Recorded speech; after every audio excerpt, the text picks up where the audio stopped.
You have reached level 18. Through hard work, you have moved forward along your path. As a Chaos Seed, you gain 6 points to distribute to characteristics instead of the usual 4. You also get 25% advancement to the skill of your choice. Crush your enemies, honor your allies, live. You have 12 unused characteristic points and 25% of unused skill growth to allocate. Now that you have progressed again, you must allocate your points within the next week or they will randomly be assigned for you.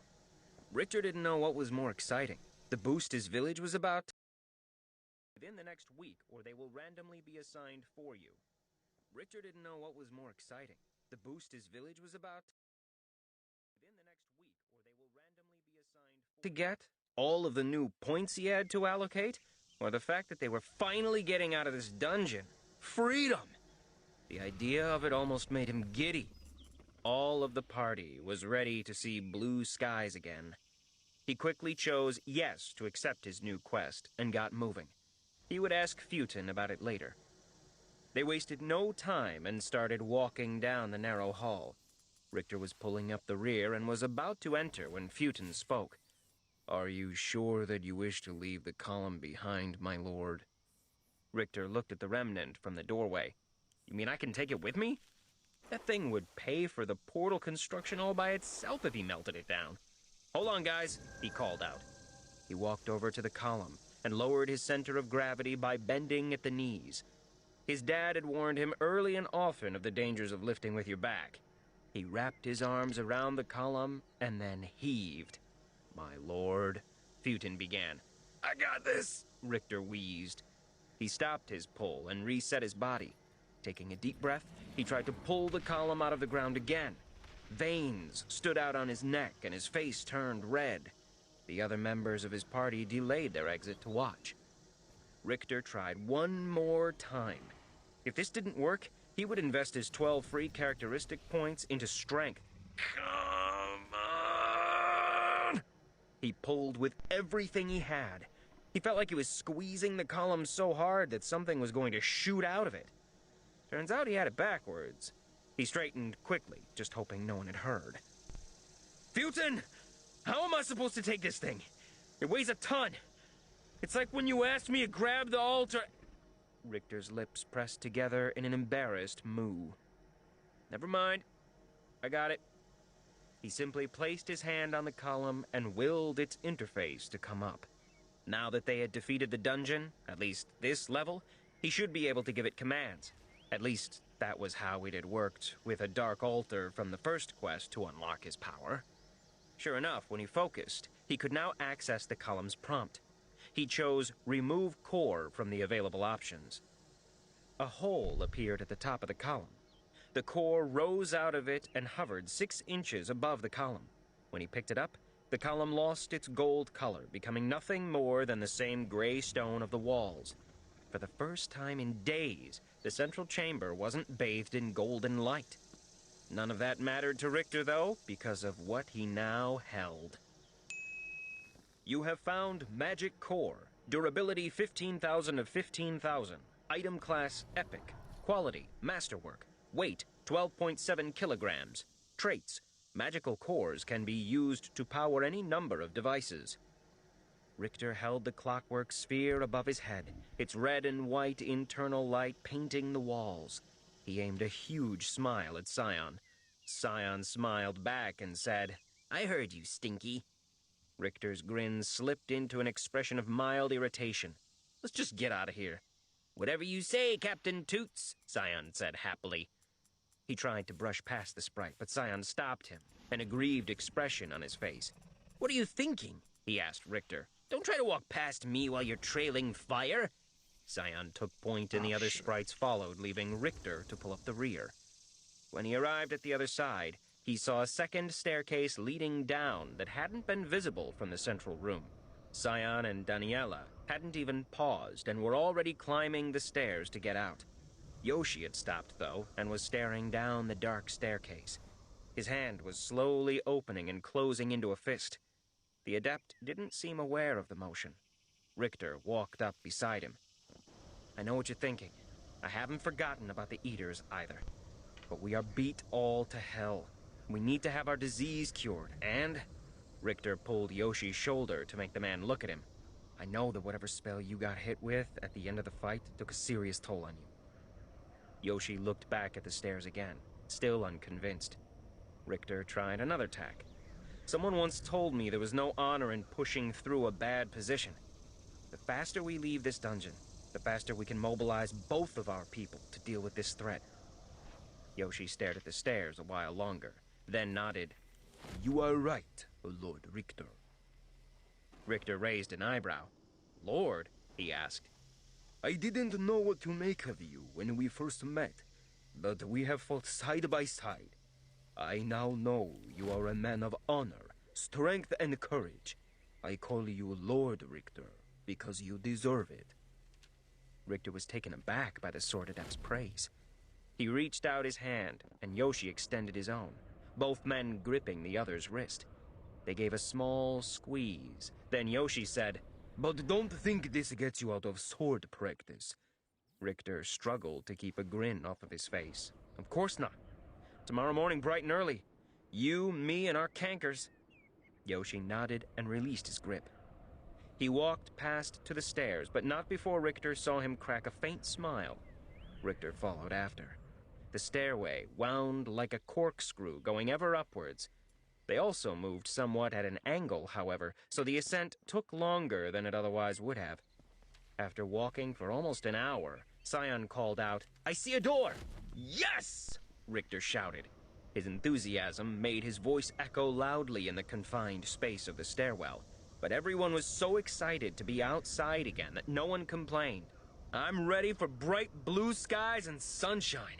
Now who's with me? Daniela and Scion cheered, and even Yoshi had a bit of pep in his step. They hurried to open the door and rushed outside, and it was nighttime, and it was raining. Richter looked up at the sky and said, Universe, you're a dick. Chapter 28, Day 90, Carult 9, 15,368 EBG. Despite the fact that it was raining, they still decided to make their way back. With Futon hovering above, there was more than enough light. They all had reasons to hasten back to the Mist Village. Richter was somewhat concerned about running into something big and bad at night, but Alma flew Overwatch. He felt better knowing that she should be able to detect the psychic emanations of most predators or humanoids, and there weren't any flying predators that should be a threat to her. That's what Richter hoped anyway. After an hour, the sky was a slightly lighter shade of black, which Richter took to mean daybreak was near. It was tough to tell, though, because the rain had started to fall even harder. All of them were completely drenched by that time. They slogged along in silence. Even though none of them were comfortable, they were still in fine spirits because every step they took was a step closer to healing and shelter. The rain did provide an excellent opportunity for Richter to train his skills. He maintained stealth almost the entire time. With his improved herb lore, the world was also alive with slightly glowing leaves, flowers, and roots. Richter realized that this was the first time he had been out in the forest at night since planting the Quickening. It was true that useful plants would glow in the day as well, but they were so much easier to see at night. He plucked a good many while they traveled. Remembering his difficulty with retrieving dark moss when he first came to the land, he was delighted that the herbs seemed to practically leap into his hands at this point.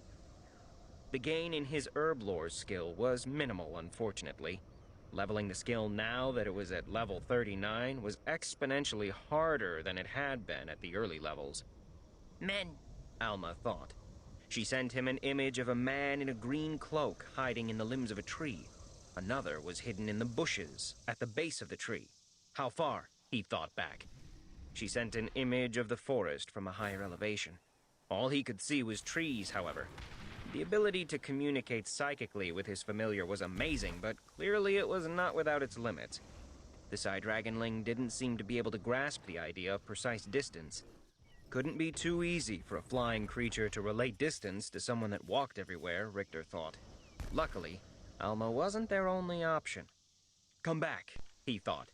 He raised his hand for everyone to stop. Futon, Kill the light and go invisible. The remnant disappeared. Richter hunched low and hid behind a tree, the rest of the party spreading out and doing the same. After a minute, the flapping of wings heralded Alma's return. She landed on his shoulder. "Which way?" he asked softly. Her body straightened like a bloodhound, indicating about 30 degrees to the right of the direction they had been heading. "Futon." "Yes, my lord." Futon's disembodied voice was no more than a foot in front of his face. The remnant spoke at a low volume. Apparently he was learning. "Go in that direction," Richter said. "Stay invisible and scout until you find a man in a green cloak, or you reach the end of your range. If you find someone, scout around the immediate area to see if there was anyone else. After that, come back and let me know how far away they are. If you don't find anyone, just come back. We will move forward and start again." "Yes, my lord." Richter walked to each of his comrades and explained the situation. All readied their weapons. The only sound was the rain falling around them like a dull roar. 5 minutes passed, and then 10. Richter was starting to think the man was beyond Futon's range of travel when a low, monotone voice spoke right in front of him. "I found a figure in a green cloak, my lord. It appears to be one man alone. I did not locate anyone else in the surrounding area. He is in the low branches of a tree approximately 120 yards in the direction you indicated." "Was he looking in this direction?" Richter asked. Futon answered in the affirmative. Richter nodded. The man must have seen the light Futon had been shining. Made sense. He would have had to be blind to miss a moving spotlight in the middle of a dark forest. When the light went out, one of the men must have run off for help, while the other kept watch. Richter waved everyone over and shared the information, then made a plan of attack. "We need to move quickly before it gets any lighter. Sion and Daniela, I want you to fan out in opposite directions. Go about 70 yards forward. Yoshi and I will move forward until we go the same distance. Then I'll send Futon. When he is hovering in front of the man's face, he will emit a bright light and a loud sound. Then we move in while he is disoriented. Capture him if you can. I need to know who he is and where the other one went." Everyone nodded and moved to follow Richter's directions. 2 minutes later, there was a loud bang and the night filled with light. Stark shadows were cast by the trees, even through the downpour. There was a loud exclamation of "Gah!" Then the sound of snapping tree limbs followed by a thud. All 4 of the party members were running as soon as the light flared. They crossed the remaining distance in only a few seconds and soon had weapons pointed at the man's throat. Richter threw back the man's hood and stared down at a somewhat familiar face. He couldn't quite place him, though. He used Analyze. "Name, Chillll, Wood Elf, Level 9, Health 150 of 190, Mana 230, Stamina 180, Disposition Friendly." A friendly disposition? It all clicked. This was one of the hunters from the Mist Village. Richter realized he should have deduced the truth when the other man ran off into the mist. Either these men had strong magic to counteract the mist, or the 2 men were hunters that Richter himself had given immunity to. He looked down at the man who was groaning at their feet. Then he looked at Chillll's leg, which was curving at a point that it was never supposed to bend. "Dude, this is so my bad." Chillll just groaned again. It was clear they couldn't just leave the man, but at the same time, they would need to set his leg before they started moving. Sion and Daniela held him down, while Yoshi positioned himself at the man's leg. It was possible that they could infect the man with their disease, but it was a chance they had to take. Either way, even if he was infected, he should have enough health to survive until they got him back to Sumiko or Hisako. Once everything was set, Richter gave a nod and Yoshi straightened the bones with a sure and strong yank. Chillll screamed and then passed out. Sion and Daniela started tying the elf's leg into a splint. Richter cast Weak Slow Heal. It wouldn't fix the break, but it would restore some of the man's lost health. Daniela had explained that it required a specific spell to heal bones, and it was well beyond her abilities. When the sprites cinched the splint tight on Chillll's leg, he groaned deeply again, but didn't regain consciousness. Man, Richter thought, I owe this guy like at least a fruit basket when we get back. They spent some time making a stretcher.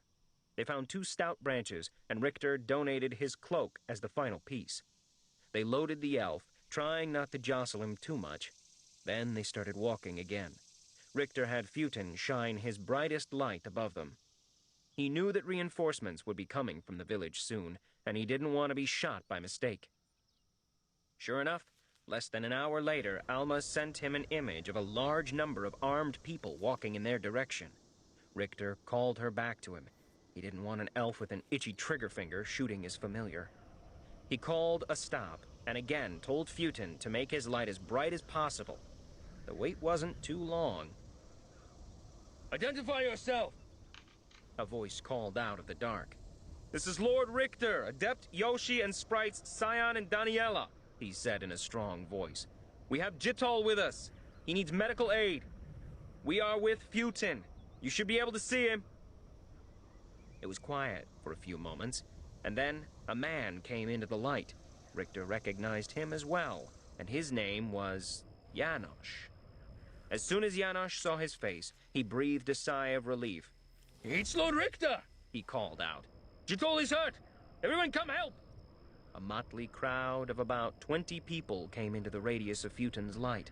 Dwarves in chainmail stood by wood elf archers. Men carrying clubs and axes stood in front of high elves in hide and leather armor. These were his people. There were looks of uncertainty or fear on the faces of more than a few, but that didn't matter. They had come to fight, no, to protect their homes, even though they didn't know what they would face. Richter's heart swelled with pride. He heard his name on the lips of many of the men and women. It began as a scattered whisper, but it soon became a chant. Lord Richter! Lord Richter! Lord Richter! He raised his hand and said, I missed all of you as well. Now who brought me an ale? There were laughs all around, and everyone came closer to clasp hands, but Richter waved them back. We were successful, but it wasn't without cost. We have been infected by a spell. I need everyone to stay back until we are healed. He turned to Janosch. Who is the fastest runner? That would be me, my lord, he replied. I'm assuming there are still people standing guard despite all of you being here? Most definitely, my lord, Janosch said with pride. We won't let anyone sneak up on us again. I need you to run ahead. Don't go into the village. When you are close, shout out to one of the guards and tell him to bring either Sumiko or Hisako. When they come close, tell them about the infection, but do not touch them. Tell them quietly. I don't want to start a panic. Respectfully ask them to meet us. I won't risk coming into the village before we are cured. And I'm sorry to ask this of all of you, but everyone here will need to be checked before entering the village. Some of the men and women started to shuffle restlessly. I know that must be concerning, but rest assured, I think any danger is minimal. I will not, however, allow any possibility of sickness into our community. Think of your friends and families that are behind the walls, and you will know I'm right. Everyone nodded and spoke silently to each other. Richter had a feeling that would be the case. Fear was a natural response in anyone, but given the chance to protect the people they loved, many would find their courage. Janosch ran off, and everyone else moved away into the mists. Richter and his friends continued behind with Chillll, who thankfully remained unconscious. Chapter 29, Day 90, Cyrllll 9, 15,368 EBG. The rain had stopped while the party carried Chillll. Soon the walls of the village came into view. They weren't just earthworks anymore. The sections of wall that stood to either side of the gate were now marbled quartz. It wasn't much, but it made Richter happy to see that the defenses were improving. They were met well outside of the walls by both Hisako, Sumiko, and what looked to be all of the sprite warriors. Richter caught a look of apprehension on her face. She scanned the faces of every member of the village rescue party. When she saw Richter and the sprites pulling up the rear, her face relaxed into a smile. She ran forward, evidently surprising her sprite guards, who scurried to keep up. The old girl still had some pep in her step. She met them before they had crossed half the remaining distance, and she ran up to Scion, embracing him despite his protests. The stretcher tipped, and Chillll woke up with a cry when he almost fell. With a chagrined look, the normally zen Hisako let go of Scion, and with a wave of her hand, gold light surrounded the wounded wood elf's leg. His cry cut off and was replaced by a sigh of relief. Richter looked at him and saw that Chillll had closed his eyes and was happily laying back to enjoy a pain-free moment. A moment was all he got. You do realize 4 sick people are carrying a healthy person now, right? Yoshi asked tersely. What? Oh, I'm sorry. My apologies, Lord Richter. The wood elf started flailing around, trying to stand up. His movements were so awkward that he threatened to knock over the 4 people carrying him. Yoshi solved that problem by just dropping his corner of the stretcher and walking around to Hisako. Intentionally helpful or not, it did let Chillll slide off to the ground. He tested his new leg and was apparently satisfied because he stood on his own 2 feet with no difficulty. The whole time, he kept up a running stream of apologies and thanks. Richter clapped him on the shoulder, laughing. Don't worry about it. Let's just call it even. Even for what, my lord? The elf asked. Nothing, Richter said with a too wide smile. Just say we're even. We're even? Chillll asked with an unsure tone in his voice. Great, Richter said, feeling better about the whole leg-breaky near-death thing. What's that, Karma? I'm squeaking by on a technicality? He said we were even. You just don't get it. Richter brought his mind back to more important things. Hisako, he said, it is good to see you. I find myself in need of your help. I see that, she responded wryly. Just how did you get infected with cankerous rot? Well, there was a crypt mistress and... Say no more, she said, holding up her hand. Just remember in the future that if you lay down with dogs, then you get up with fleas. What? Richter asked in a surprised tone. No, it was nothing like that. She cut him off again, raising her hand up to stop him. She closed her eyes, pursed her lips, and gently shook her head side to side. Tut. I'm not one to judge. Let's just fix you. Richter looked at Scion incredulously. Scion just stared back as if to say, what do you want me to do? Hisako arranged the 4 adventurers around her. Then she began chanting. The air began to glow with a diffuse golden light which infused the space around her for 5 feet. A disk of solid gold light then appeared at their feet and began moving upward. Once it had risen above all of their heads, she stopped casting. Richter rechecked his status page and smiled. He felt stronger as soon as the light finished scanning him. A quick check of Scion's page showed he had been cured as well. Sumiko walked up. I have checked everyone else. They are disease-free. It is safe to return to the village. It is good that you have come back, Hisako said. There is much to discuss. We have found one of the bugbear camps. We need to get ready to move against them. There have also been more monsters seen in the vicinity of your village. I take that to mean you were successful in unlocking another of your powers? I was, Richter said. But what does that have to do with monsters? I told you before. Your growing power will not go unnoticed. Your place of power is awakening. You will find the lands surrounding your village to be more dangerous than before. Though only you can directly access your power, all of the surrounding lands will be impacted by the reawakening of your place of power. Stronger monsters will be drawn to your settlement, and even existing creatures may grow more powerful. That is why we need to remove the danger of the bugbears as soon as possible. You may be facing enemies on different fronts soon. But your settlement is a much higher level than mine, Richter protested. Why aren't there high-level monsters near the hearth tree? He didn't need more enemies to fight at the moment. Leveling opportunities were great and all, but enough was enough. She laughed without any real humor. Oh, there are. We just constantly patrol to keep the lands around us relatively safe. If you remember, that is how you met Scion.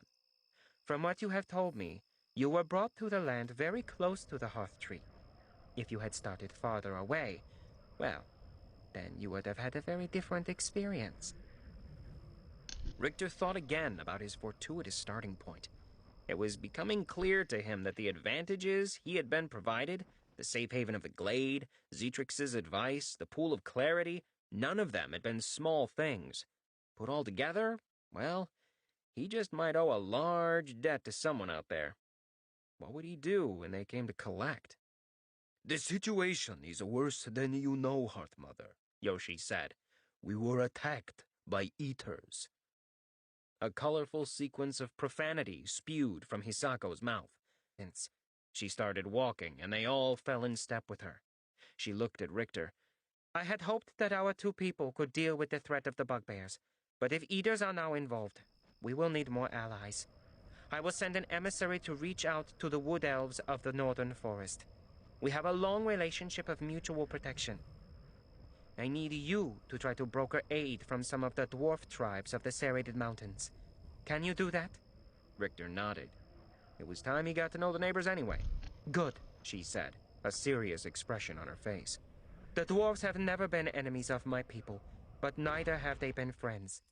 They will not often involve themselves in the affairs of others, unless there is a direct benefit to them.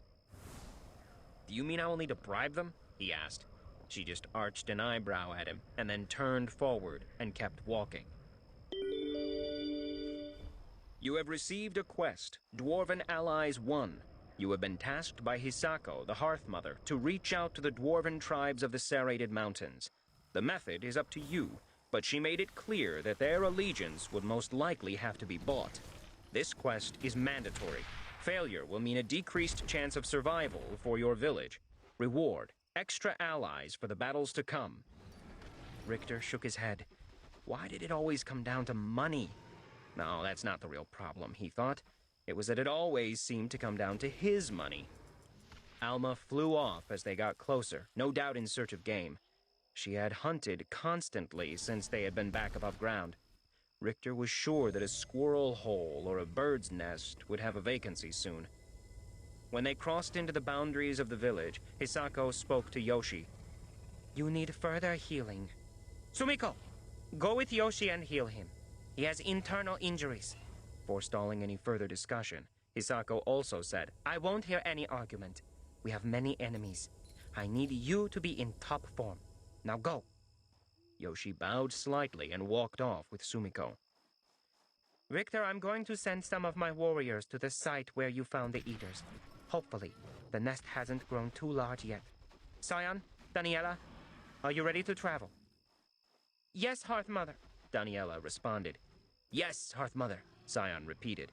Then restock and be ready to leave in an hour. I need you to lead us back, she said. Randolphus would like you to see him as soon as you can, she said to Richter. I have preparations to make. Please, excuse me. She walked away then with the stride of a determined woman who planned to do serious things. The other sprites walked on in tow. Richter sent Futon along to check in with the various craftsmen. He was sure the lack of mist workers had slowed things down. It sounded like there was no time to waste.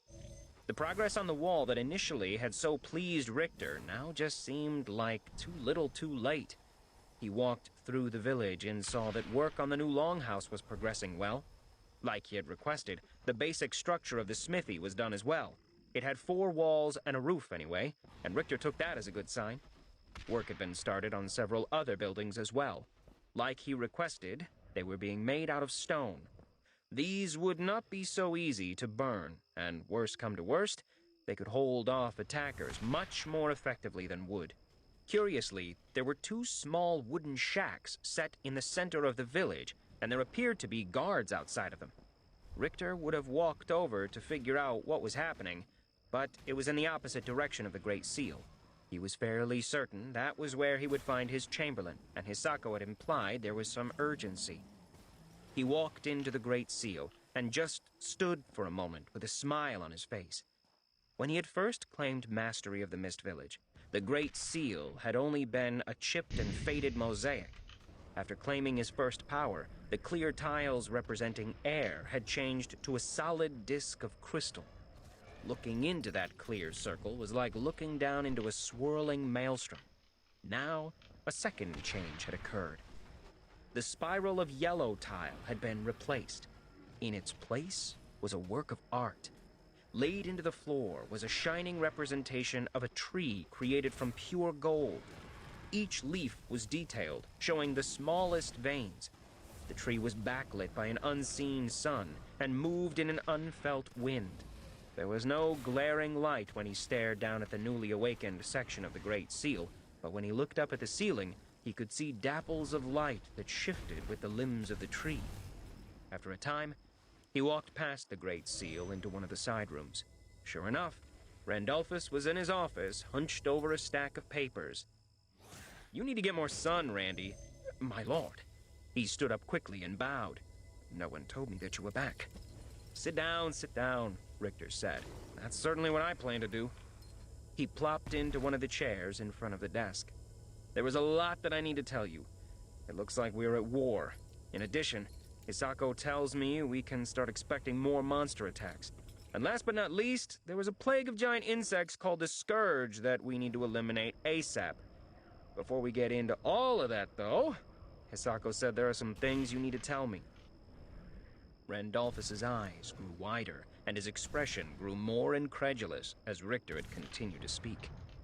The last seemed to take the wind out of him, though, and he dropped back into his chair. The Chamberlain opened his mouth and closed it several times before speaking. These eaters certainly are well known and widely feared, Richter thought to himself. When Randolphus had composed himself, he said, "You are correct, my lord. There are several things that we need to discuss. The first, however, is what you want to do about the prisoners. We can't just continue to keep them under lock and key." Richter just looked at Randy with a befuddled expression. What prisoners?" The story continues. Thank you so much for listening. Please let the world know what you thought of the book by leaving a review on Audible. For more fun information and to contact the author, please go to www.litrpg.com. That is www.litrpg.com. As always, peace, love, and the perfect margarita. This has been The Land, Forging, written by Alaron Kong, MD, the father of American Lit RPG. Narrated by Nick Podell. Copyright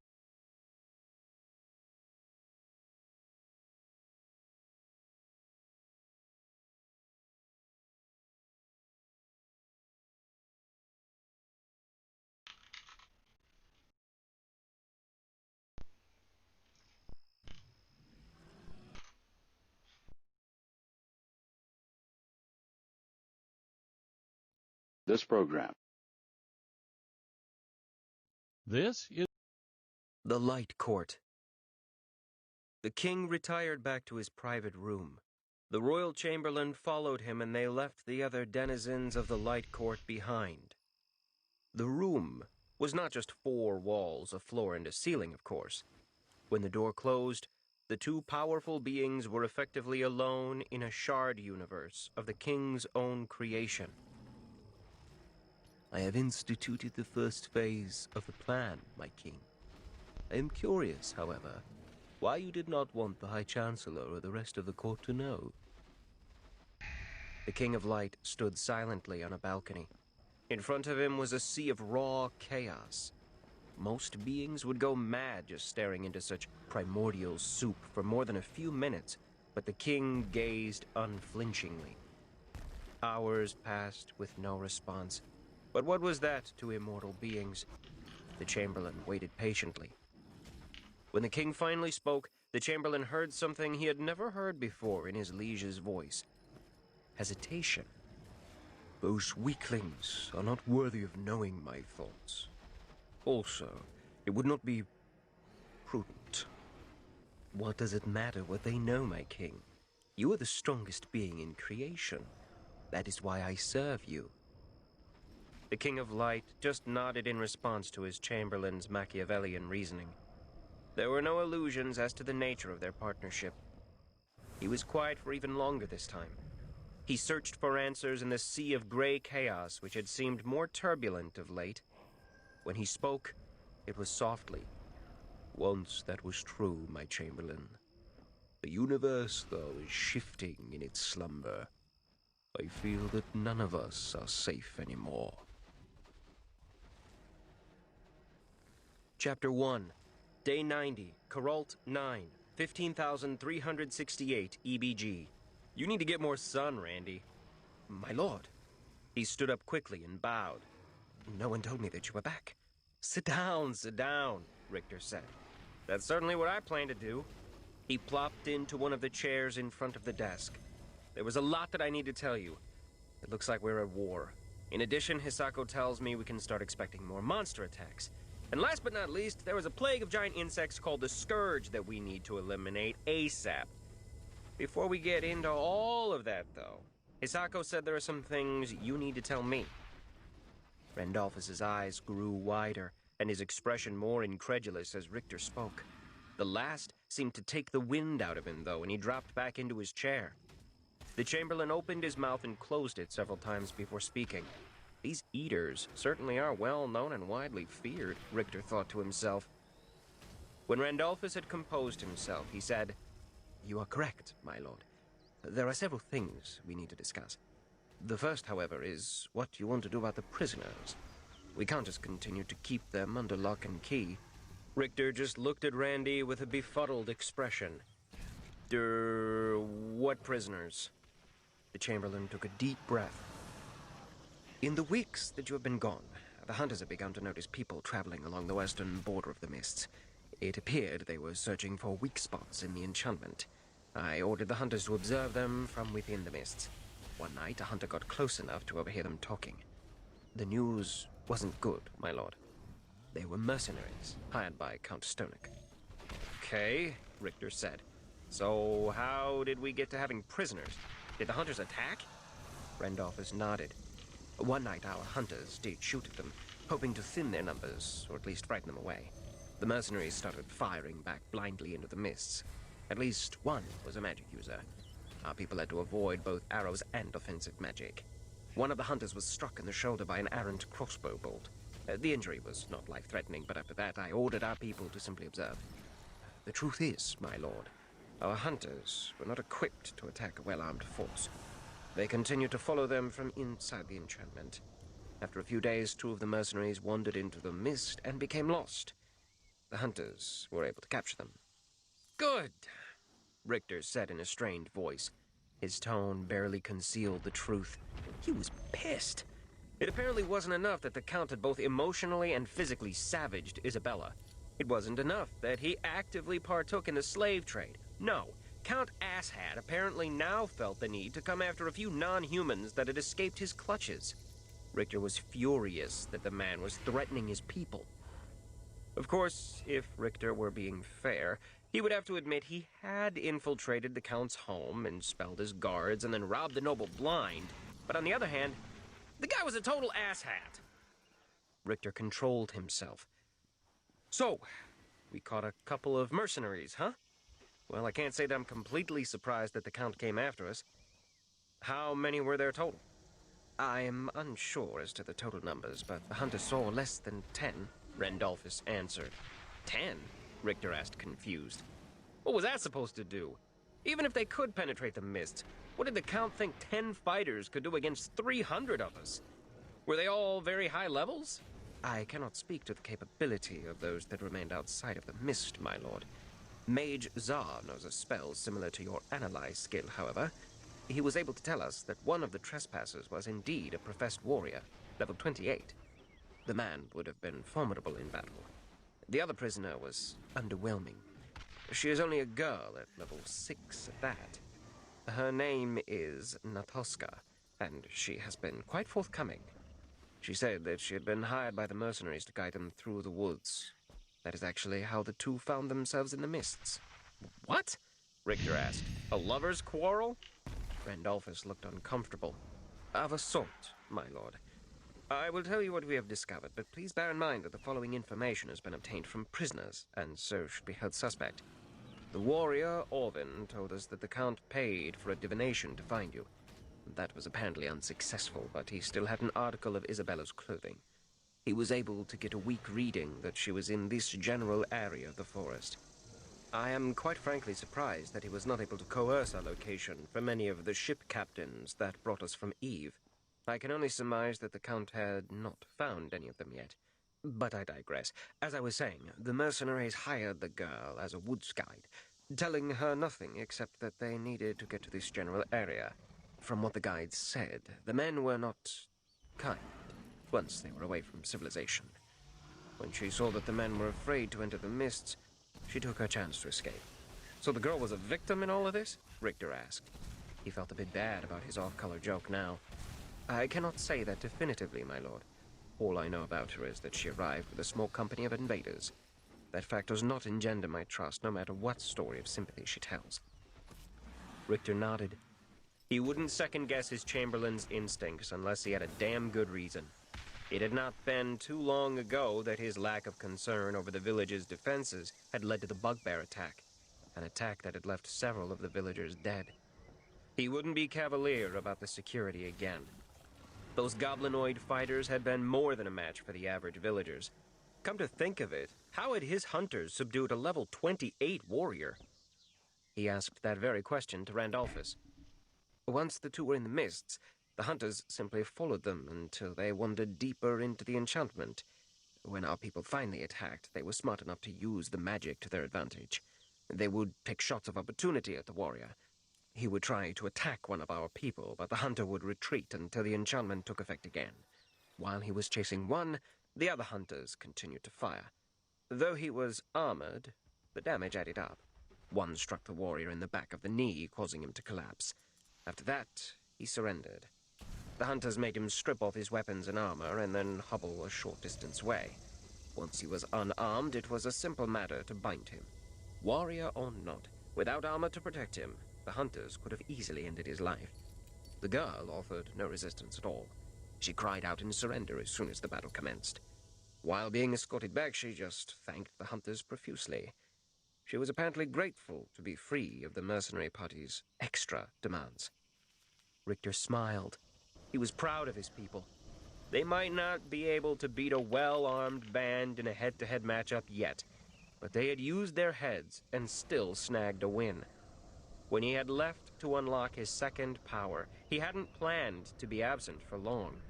Ultimately, though, he had been trapped in that dungeon for more than 2 weeks. He was delighted that his village had not only survived and thrived, it had defended itself. Okay, so we caught these two, Richter said. Now the warrior seems a bit tough, but still, I would have thought the Count would send a small army to get revenge, if he was going to do it at all. The mercenaries were most likely meant to gather intelligence, my lord, and perhaps harm you if possible. Noble or not, the Count's coffers are not bottomless. Fielding an army, even a small one, is not a cheap undertaking. I'm not surprised that he is using a small, skilled group to attack you. He could not have known about the protective enchantment around the village. 10 fighters would have been more than enough for a night raid. They could have caused a large amount of death and damage among the non-humans before fading away again. So the question is, what do we do with these two now? I don't really have a problem just letting the girl go if she was just hired to do a job. Even if she talks and tell others where the village is, that cat is probably out of the bag. Randolphus looked at Richter in confusion. He shook his head. Damn idioms. He tried again.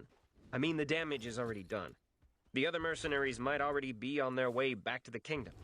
We were never going to be able to keep our location a secret forever. I'm surprised one of the ship captains didn't sell us out too.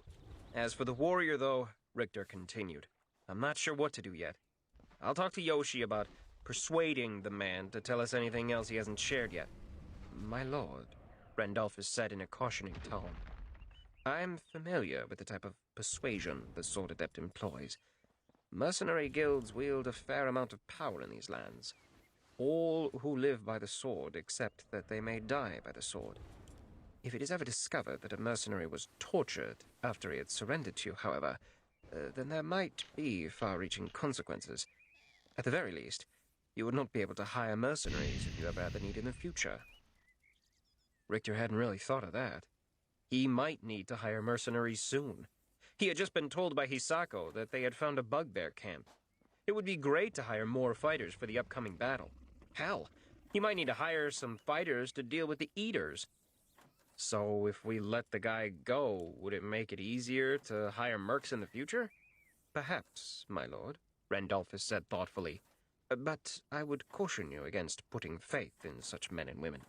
Most cannot be trusted to stand fast in a bad situation. I won't be paying for trust. I'll be paying them to fuck shit up.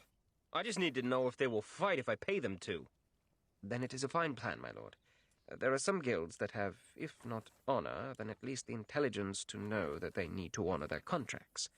The Kingdom of Eve is also not the only place to find mercenaries. The dwarf clans of the Serrated Mountains are strong and have been known to trade their hard steel for bright silver. Hisako had told him he needed to speak with the dwarves anyway. He would just have to find a way to grease the wheels. Okay, I'm guessing that Basil left while I was gone? Richter said. Then a thought occurred to him.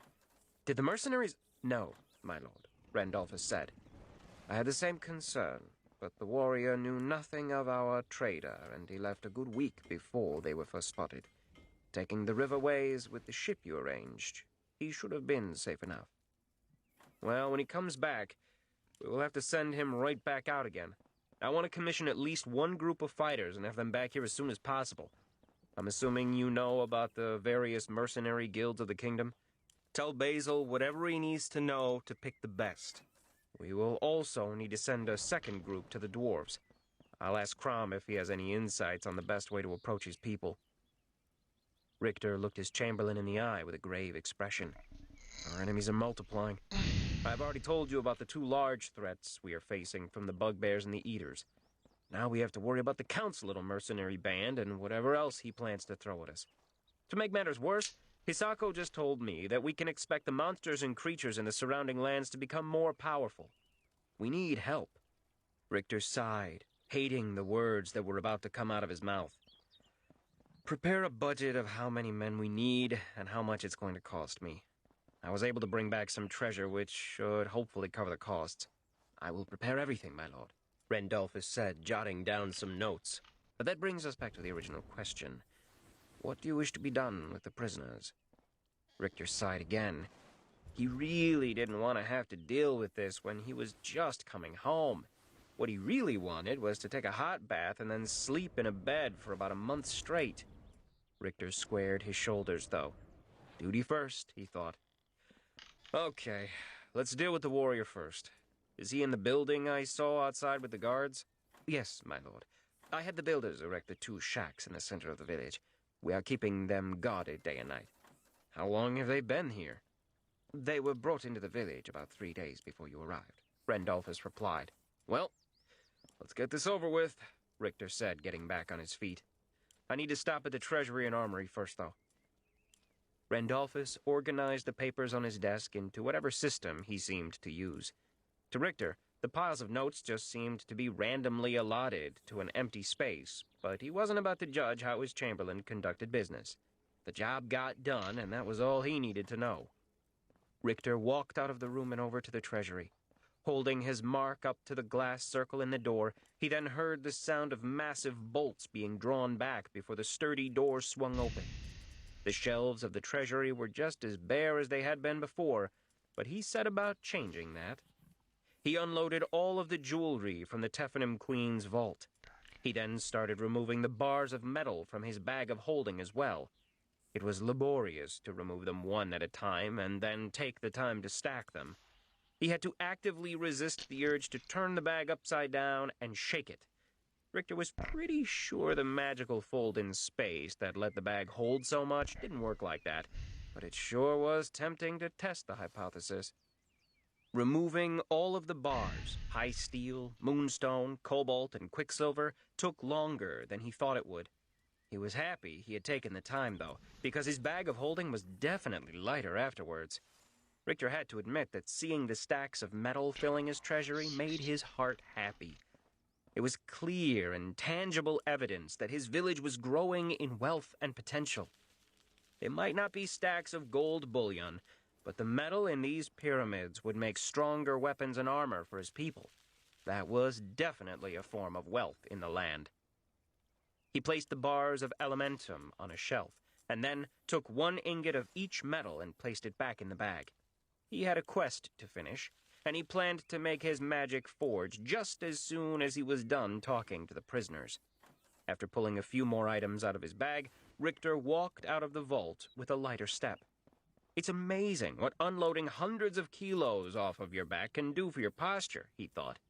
Even if the bag did reduce the weight of everything by 90%, losing dozens of kilos of weight was a welcomed feeling. Randolphus was waiting patiently outside of the treasury. Richter had given the Chamberlain access to all of the rooms except the vault that held the village's wealth. Randolphus had never seemed offended by the decision.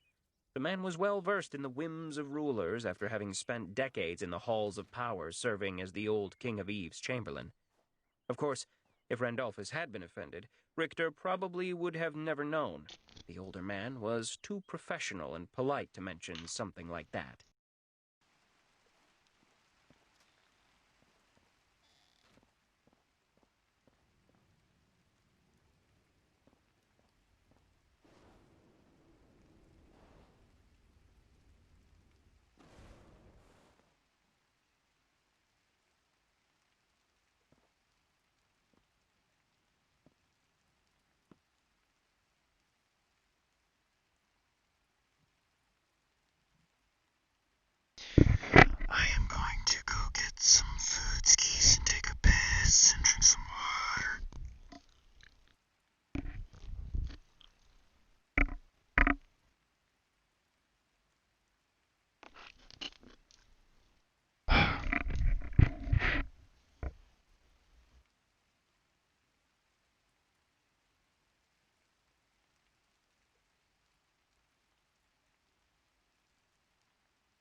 The next step was the armory. When Richter opened the door, he was pleased to see that Crom and Randolphus had indeed been through the room. The cobwebs had been removed, at least from near the entryway. The weapons, too, had been polished and set in orderly rows against the walls. Walking up to an empty table, he started unloading all of the non-magical equipment from his bag. All of the weapons and armors from the drow were placed there for his people to later clean and catalog.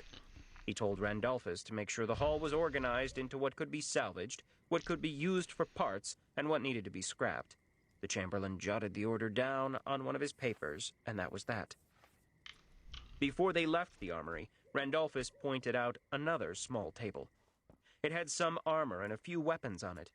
He told Richter that these were the items and equipment from the mercenary. You have found steel hauberk, defense +8, max defense +9, durability 34 of 40, item class common, quality average, weight 8.3 kilograms. You have found steel helm, defense +4, durability 25 of 25, item class common, quality average, weight 2.1 kilograms. You have found studded leather pants, defense +4, durability 19 of 20, item class common, quality average, weight 1.9 kilograms. You have found pointed steel-tipped leather boots, defense +3, durability 9 of 10, item class common, quality poor, weight 3.7 kilograms, traits +1 damage to kicks. You have found iron club, damage 7 to 8, durability 19 of 20, item class common, quality average, weight 3.1 kilograms. You have found steel dagger, damage 7 to 9, durability 15 of 15, item class common, quality average, weight 0.7 kilograms. You have found coin purse, weight 0.5 kilograms. Next to the mercenary's gear was a wooden short bow and a quiver of iron arrows. A short dagger was laying under the bow. Randolphus said those were from the woman. Outside of a small coin purse, clothes, and some non-magical trinkets, she had nothing else. He hadn't seen the need to take any of that from her. Richter was surprised at the level of gear the mercenary had been carrying. None of it was horrible, but he would have thought that a professed warrior of a relatively high level would have better equipment. True, a sword was just a sword. It was the person wielding it that made it dangerous. But an enchanted sword or high-quality armor could definitely turn the tide of a battle. It also looked almost new, lacking the dents and buffed-out scratches he would have expected. Well, just one more thing he would ask the warrior about, Richter thought. The two men left the armory, walked past the Great Seal and down the tunnel leading to the outside. Not one to waste time, Randolphus continued speaking to his lord about 1,000,001 little topics and decisions that needed to be made. Used to Randolphus's efficient manner, Richter just kept answering at a steady pace. Yes, no, or quite frequently, I'm sure you will handle it well. Just do what you think is best. When Richter pulled out the new magic core, though, and asked what his chamberlain thought he should do with it, the man stopped walking. Banished gods, please put that away, my lord. I have been getting an earful every day since you left. Craftsmen, tinkers, builders, they all want one. Crom has hidden the core you gave him because he is afraid one of the other villagers will take it.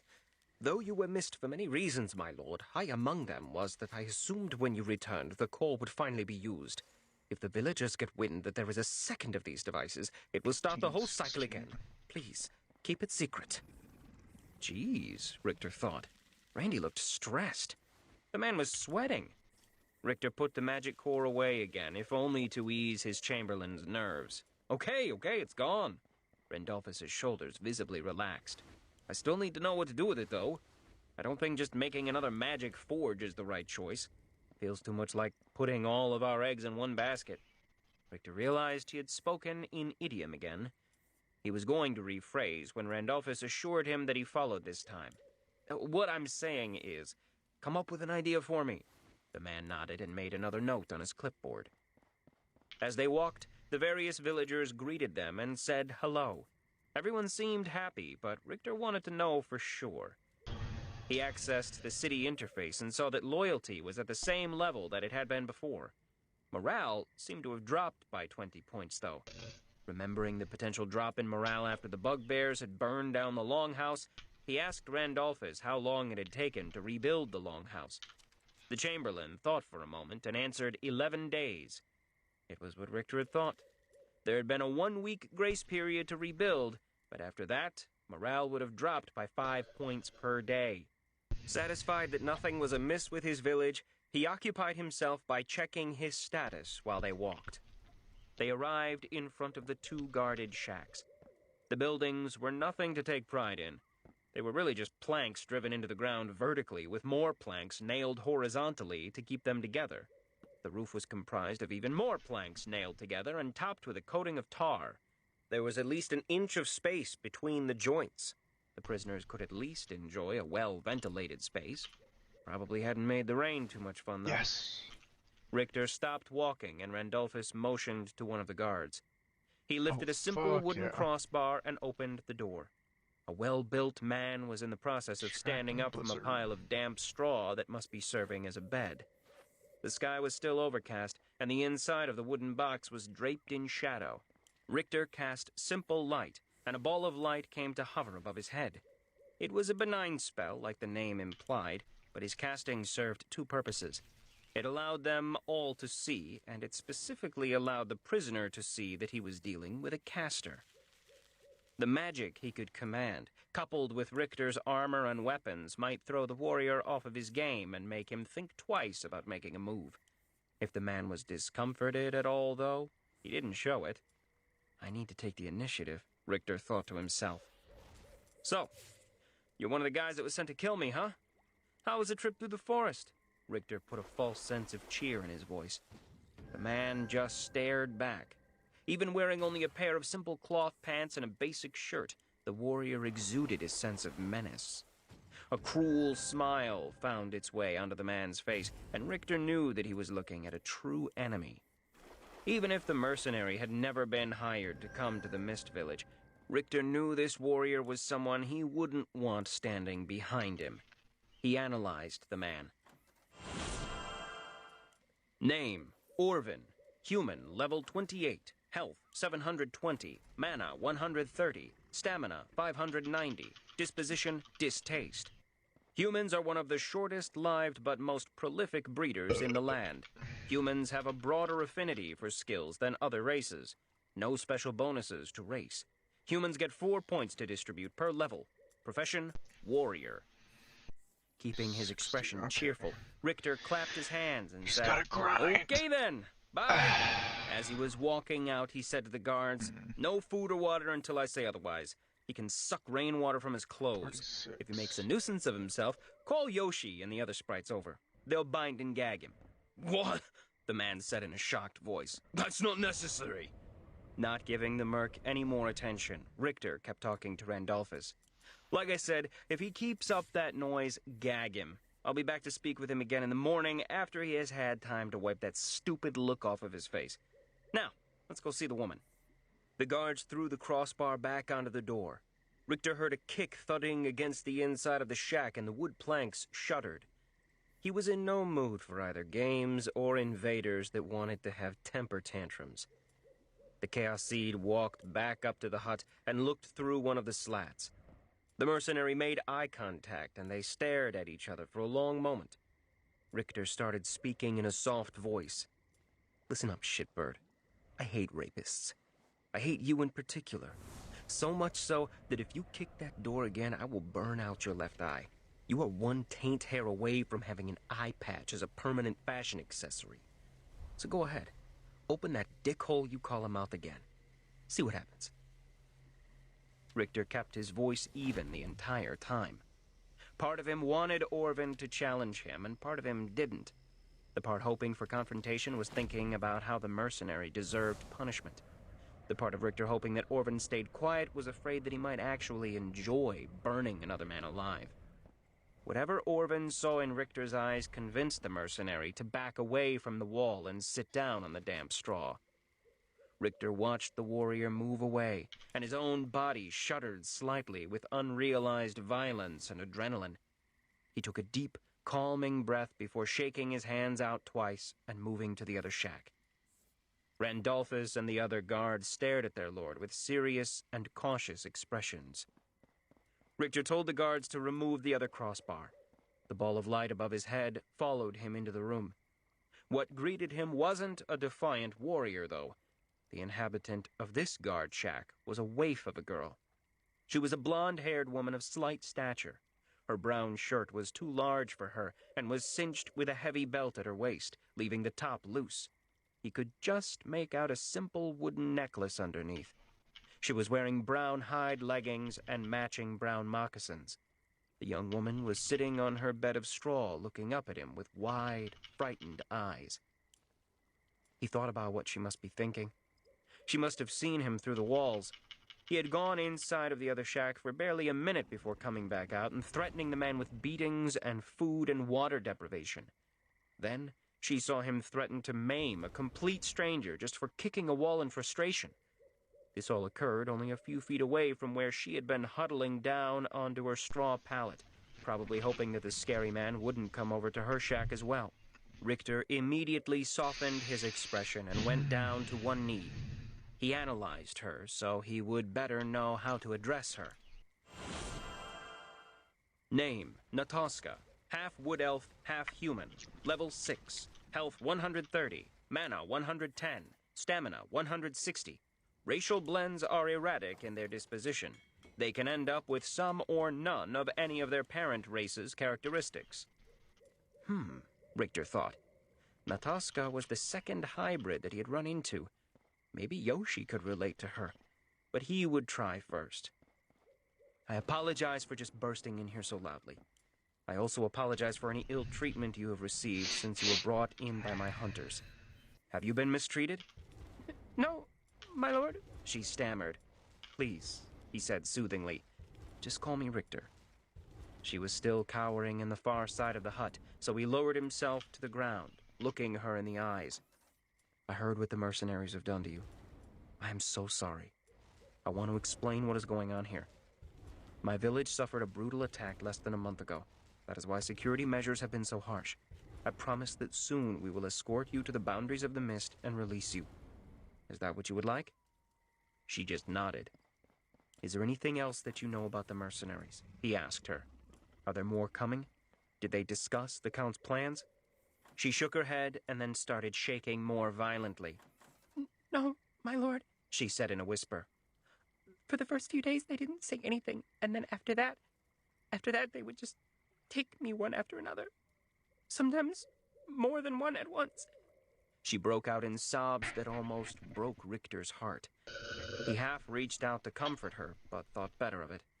She probably didn't want any part of a man's touch right now, no matter how well-intentioned. He stood to go, not wanting to bother the poor girl any further. I'm sorry, but you will have to stay under guard until you are escorted out of the village. But I will have some better bedding and blankets brought to you. He was walking out of the door when he heard her ask, What will happen to the man that I was captured with? Richter had already made that decision, so it was not a difficult question to answer. His voice was dark and heavy with meaning. You won't have to worry about him again. The door closed, and the crossbar was put back in place. He heard her crying softly inside of the hovel, and he hoped that they were tears of relief. Chapter 2. Day 90, Coralt 9, 15,368 EBG. Richter looked around. When he had first come back to the village, dawn was just breaking. His villagers had still been mostly asleep, but now the village had awoken and everyone was moving around. Word of his return seemed to spread like wildfire. More and more of his villagers came to greet him, some laughing, some cheering, but all decided to barrage him with questions. After 5 minutes, he could barely hear himself think. A gruff voice came to his rescue. Get back, you vultures! Let the man breathe! He didn't fight through monsters for the past 2 weeks just to fight through you turkeys! Get back before I knock you into next week! Crom, the newly appointed and official smith of the Mist Village, elbowed his squat and powerful body through the crowd. I'm sorry about all this, your lordship, the dwarf said loudly. It seems everybody in this village has forgot they have jobs to do. He looked around fiercely, and most of the villagers backed away, cowed by the gruff blacksmith. Soon only Crom, Randolphus, and a gnome were still around. Richter looked around for Tarad, but didn't see him. It wasn't overly surprising. The love of Tarad's life was still recovering from an emotional trauma. Since the growth of the quickening, she had been spending time beneath its boughs. Tarad said it was helping her to relax and hopefully heal. He was probably up there with her, in the meadow just north of the village. The gnome wasted no time speaking. Lord Richter, I know that you plan to use the magic core to make a forge, but that is a large mistake in my opinion. The core should instead be used to make a philosopher's crucible. We would be able to make the most powerful potions and powders in the River Peninsula, perhaps one day in the entire land. Taken aback by the impassioned speech coming from the gnome, who Richter only vaguely remembered and recognized, he asked what seemed to be the most logical question. Who are you again? The wind seemed to be taken out of the gnome's sails as his shoulders slumped. Before he could answer, Crom interjected. it doona matter who he is, your lordship, and it doona matter what ye think, Ben. I done told you 50 times over the past week if I told you once. The Lord here has decided to make a magic forge. Richter opened his mouth to add to the conversation, but Crom spoke up first. And more than that, if his lordship wasn't going to make a magic forge, he wouldn't waste a magic core on what is basically just a fancy way to make wine. The dwarf started muttering to himself. Probably couldn't even make a decent ale with that cauldron thing, so what good is all your potions and magic-y elixirs? His voice rose again as he clapped Richter on the shoulder. You tell him, your lordship. Richter opened his mouth to speak a second time, but again, Crom started on a ranting discourse that focused on the foolishness of gnomes who couldn't even be trusted to grow a beard. Bayan wasn't some shrinking violet, though. He was puffing up his chest with the clear intent to start shouting down the dwarf when Richter decided he had had enough. If he was being honest with himself, watching the two short men, one bespectacled and portly, the other muscle-bound and bearded, about to come to blows, Richter just wanted to shout, "Cripple fight!" The only reason he had let Crom's tirade last as long as it had was because in his mind he was trying to figure out which of them would say, "Timmy!" It was time to get back to business, though, and overbearing or not, Crom had a point. He put his thumb and forefinger in his mouth, curving both slightly, and whistled sharply. The gnome and dwarf looked up at him, surprised, seemingly having forgotten that he was even present. Enough! Bayan, Crom is right. The production of quality arms and armor for our village is the primary concern. We must be able to defend ourselves. Seeing the gnome's crestfallen look, Richter decided to throw him a bone. I am interested in this philosopher's cauldron, I believe he called it. Jot down the important points and get it to Randolphus here. He and I will discuss the idea and will decide its merit. Bayan opened his mouth to protest again, most likely to argue that once the magic core was used, then there wouldn't be any point to talking about the cauldron anymore. Richter just held up his hand to forestall the argument and told the gnome to have faith. Oh my Looking over, Richter saw Crom with an overly smug expression on his face. Seeing that smarmy grin, Richter couldn't help responding to that as well. And Crom, I'll thank you to let me speak for myself. If you are so obsessed with what I have to say, then you can give up your position as village smith and become my secretary.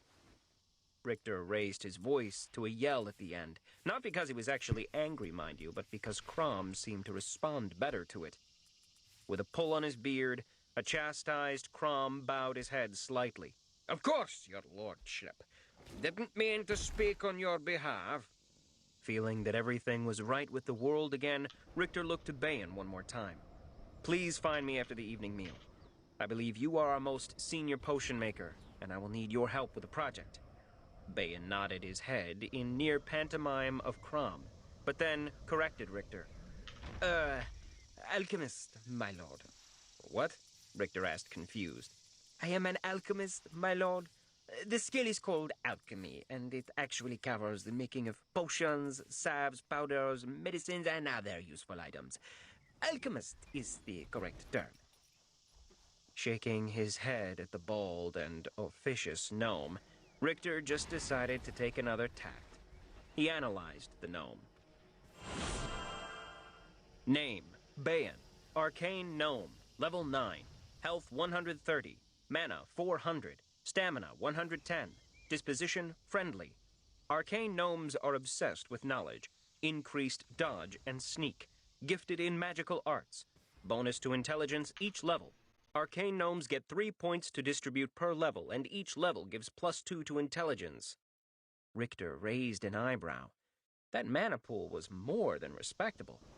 It was almost the same size as his, and his level was twice as high. Of course, Bayan would have gotten his racial intelligence bonus of 180 mana points, but that still didn't explain all of it. "Why is your mana level so high?" he asked. "Are you a caster?" Bayan's face froze a bit before answering. No, Lord Richter. I always wanted to learn to cast, but I don't have any affinity for it, unfortunately. I invested points into intelligence, hoping that I would one day be able to cast some type of spell, but I was never so lucky. Richter's eyes narrowed slightly as he regarded the gnome. The man was clearly lying. He was deciding how to proceed when Crom spoke up again. "So, your lordship, do you have something for me?" The dwarf was rubbing his hands together in gleeful anticipation.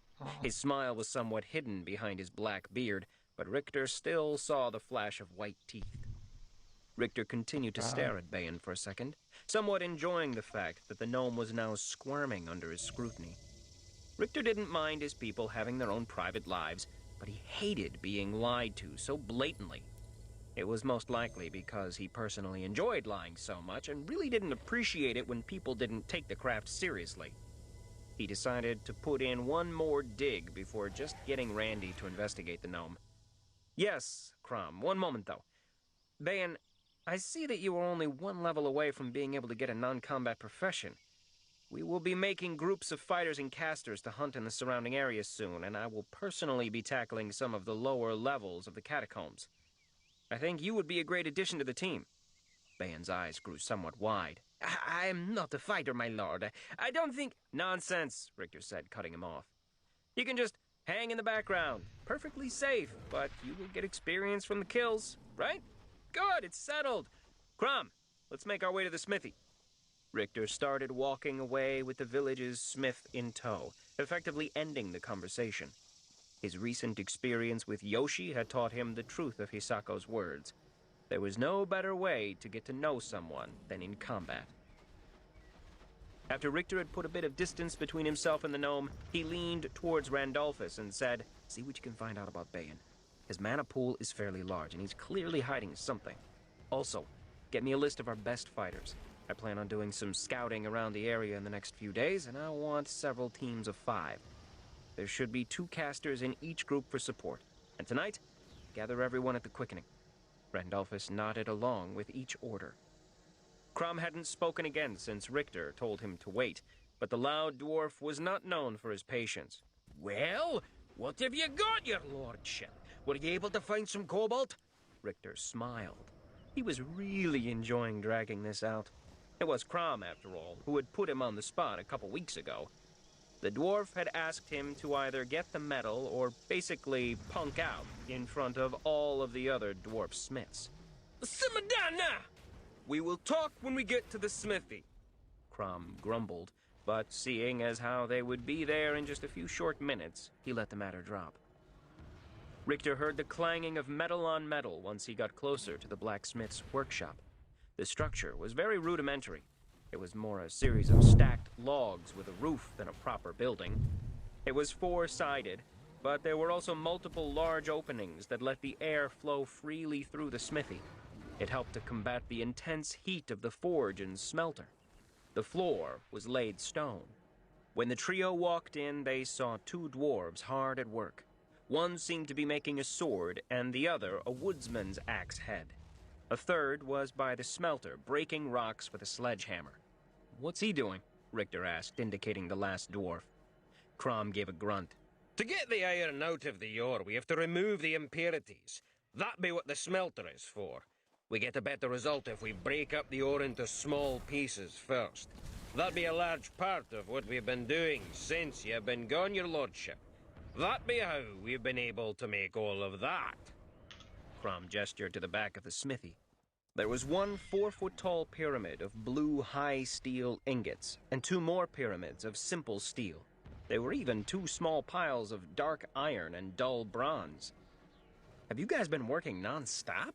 Richter asked, impressed. Well, your lordship, Crom replied, it isn't often that we get large amounts of free time and get paid for it. Now, some of these sluggabugs thought that they should just use the time you were gone to just sit around and drink ale, but we negotiated. He finished with a grin. One of the dwarves at the anvil glared over at him. Before the dwarf turned back to his work, Richter noticed that he had an almost healed black eye. Richter gave his smith a clap on the back. Where are the others?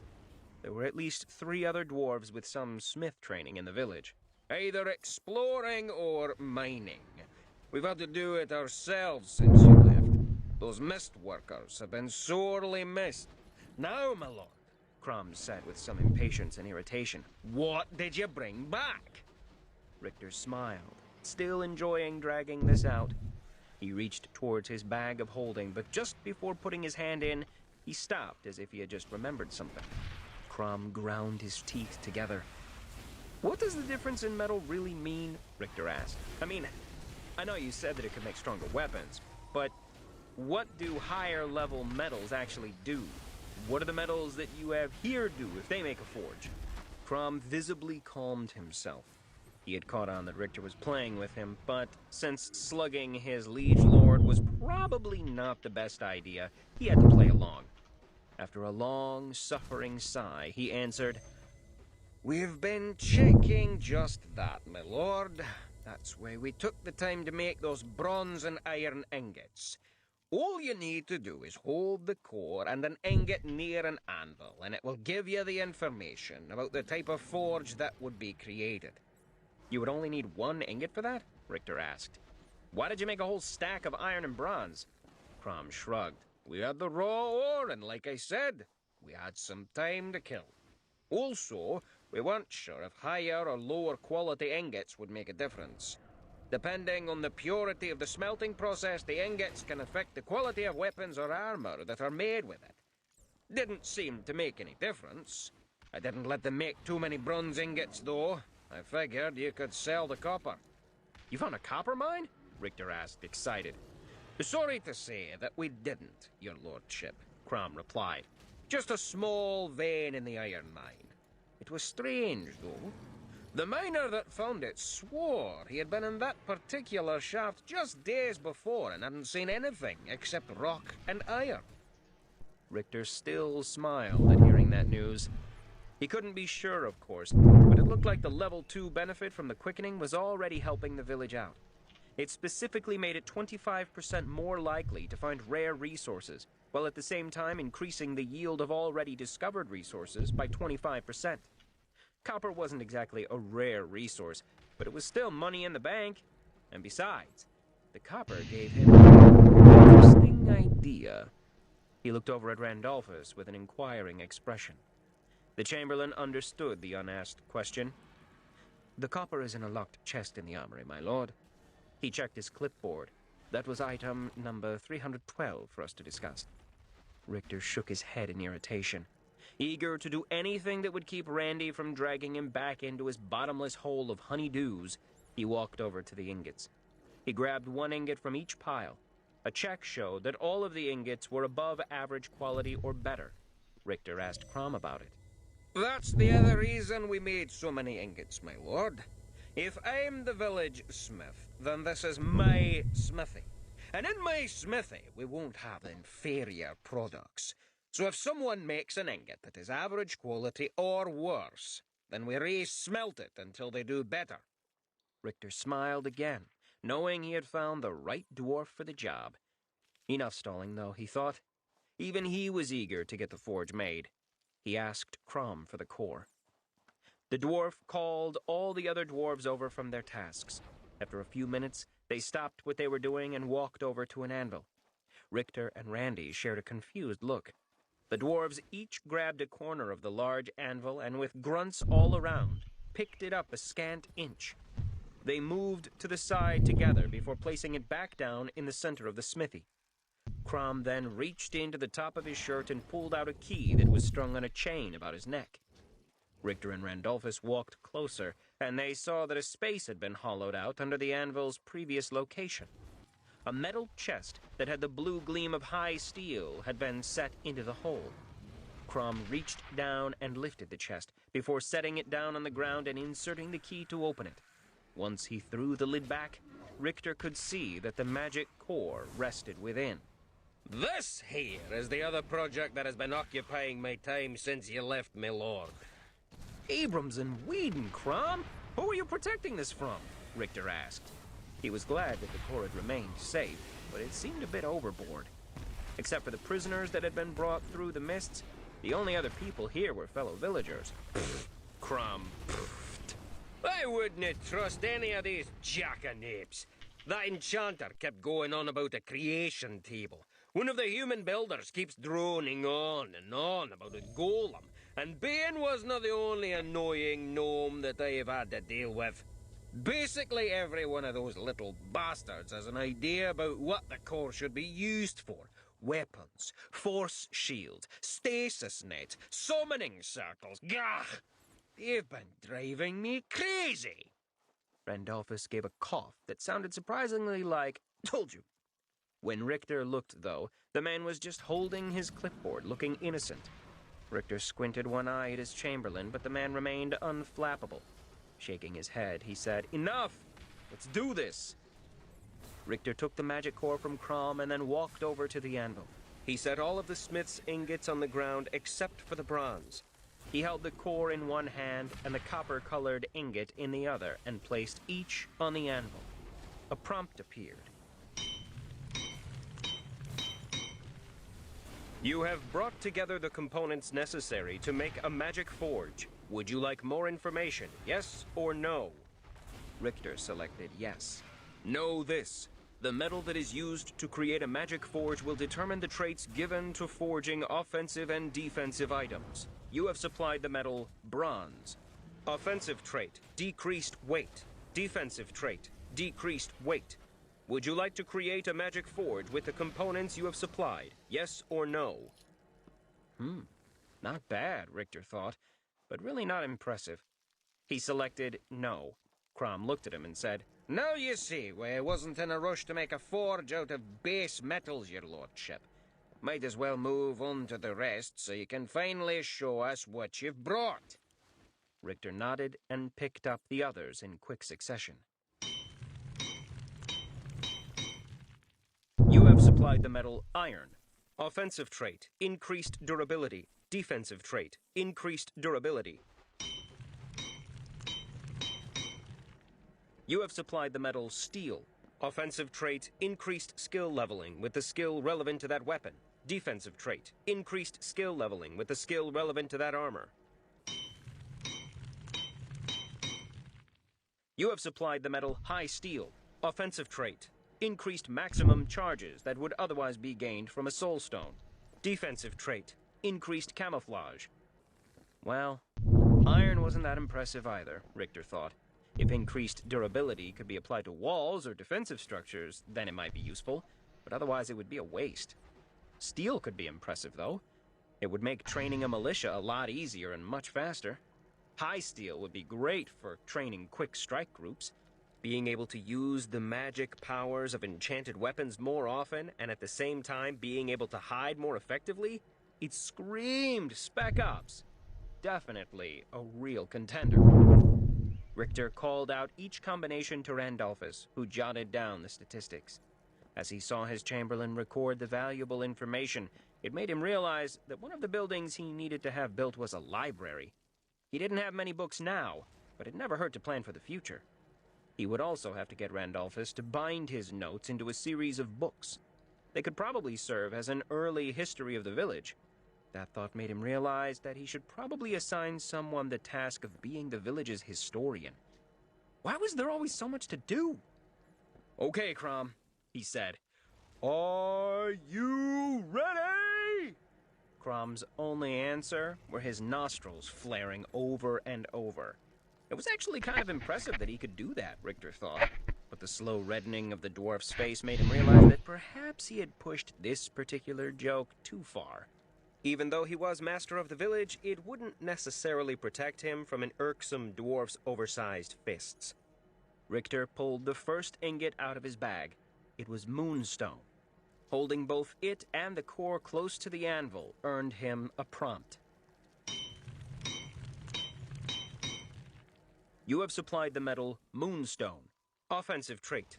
Increases both natural recharge rate of enchanted items and the amount of charges gained from using soul stones. Defensive trait. Decreased mana cost per item, cumulative per piece of armor. That's awesome! Richter exclaimed. What? Crom and Randolphus asked together.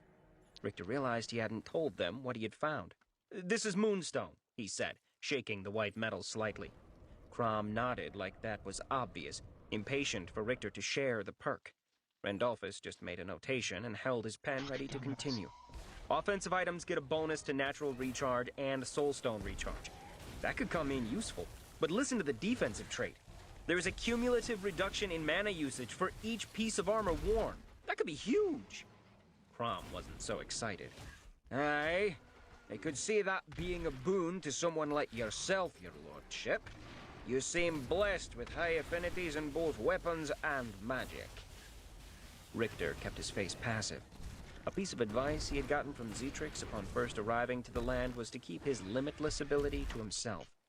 Apparently, an ability like that was extremely rare and could make him even more of a target than he already was. Even though he thought Crom was a good guy and his villagers were becoming like an extended family, Richter believed in playing things close to the chest. Crom continued on, unaware of Richter's silent reaction to his words. I do not know if the benefit would be that great for most casters, though. As I'm sure your lordship already knows, most armor has a spell-casting penalty. Low-level spells might not be affected by the light armor you're wearing, but more complex spells require complicated gestures. Medium and heavy armor would be even worse. The only ones who could really use this trait would be mages that were also highly skilled in the type of armor they were wearing. The high skill level in light or medium armor would remove or lessen the penalty. Otherwise, I think you'd be wasting the trait. Most casters will only be able to wear cloth or leather armor. Richter was always impressed by the transformation in Crom when he started talking about his trade. As irritable and hot-tempered as the dwarf could be, he certainly loved his vocation and treated it with respect. Those are good points, Richter said. But we aren't going to rule it out yet. Even if casters are only wearing leather or hide armor, an army of armored magicians that can cast more spells than their enemies would be a force to be reckoned with. Crom didn't argue, but it wasn't clear if that was because he conceded the point, or if he was just eager for his lord to move on to the next metal. Richter didn't keep him waiting. He pulled a shimmering silver ingot from his bag. You have supplied the metal Quicksilver. Offensive trait, increased attack speed. Defensive trait, increased movement speed. Richter told the dwarves and his chamberlain about the traits. He had a question, though. The increased speed is obviously useful, but the question is how much? I mean, if the increase in speed from Quicksilver was only 0.1%, but bronze gives a 50% decrease in weight, then I might actually choose the bronze. Crom nodded. I understand, my lord. Me and the other smiths had the same question when we talked about this. I do not think we will know until we actually make the forge. No one here in the village has any lore that could guide us specifically as to the traits the forge will obtain. The one thing all the old stories agree on is that as the forge levels, the benefits from the traits increase. Richter nodded. He brought out the next ingot. You have supplied the metal Cobalt. Offensive items. Increased attack against alignment of your choice, chosen at the time of item creation. Defensive items. Increased defense against alignment of your choice, chosen at the time of creation. Crom finally smiled. Well, this'll come in handy. Most goblins and orcs are negative alignment, and it'll make it much easier to crack some skulls. The smith was looking off into the distance with a manic smile on his face. Richter could see him visualizing taking on a horde of green-skinned enemies single-handedly. "Hold your horses," Richter said. Crom and Randolphus looked around confused. Richter groaned. "Fucking idioms!" "I mean, slow down. We have one more metal to examine.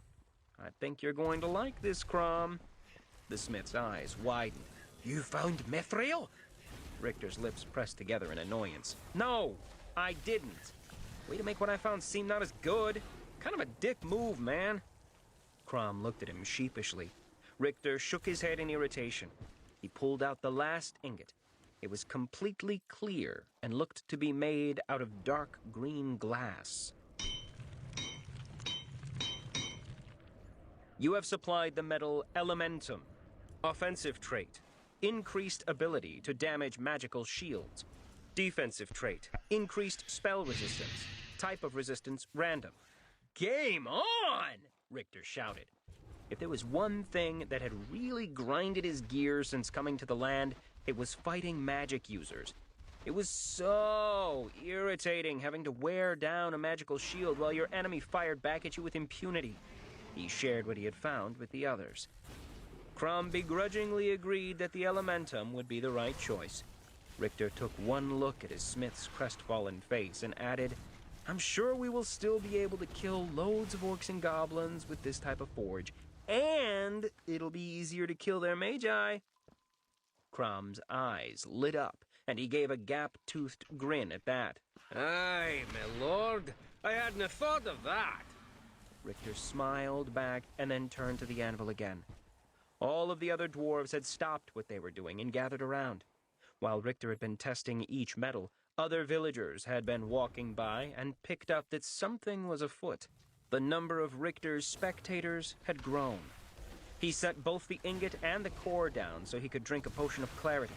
Between having given Basil a large number of vials and having shared them around with his comrades in the dungeon, his stores had taken a serious hit. Sometime in the next couple weeks, he would have to make another run to his hidden glen. He picked both the ingot and core up again and held them together over the anvil. His villagers held their collective breath at the chance to see such an amazing item created. He gained the prompt again, asking him if he would like to create the magic forge. This time, he chose yes. The surface of the anvil began to ripple. The movement concentrated into a circle which began to spin counterclockwise. The disc-shaped portion of the anvil spun into a whirlpool that seemed to drain away into the rest of the anvil. A hole was left in the top of the anvil. The magic core's clockwork mechanism came alive. The sphere vibrated, and its internal workings began to emit a thrum that could be heard by all present. The sphere slowly lifted up from Richter's hand. The red and white light that normally seemed to slowly seep from the cracks in the gears that comprised the core grew brighter. It slowly floated towards the hole in the anvil and gently settled inside. Once it had disappeared from view, the elementum ingot started to grow warm. That warmth quickly grew into a scorching heat. Richter would have dropped it, but the metal flowed into a thick and sticky green gel-like substance. Richter began to shake his hand, trying to dislodge the colloidal metal. When he began to smell cooking meat, though, he abandoned all pretense and just started screaming. "Oh my god! What the fuck? Fuck, it's burning me! It's burning me! Get this fucking nair off of me!" Richter was hopping from one foot to the other at this point, while waving his hand wildly up and down.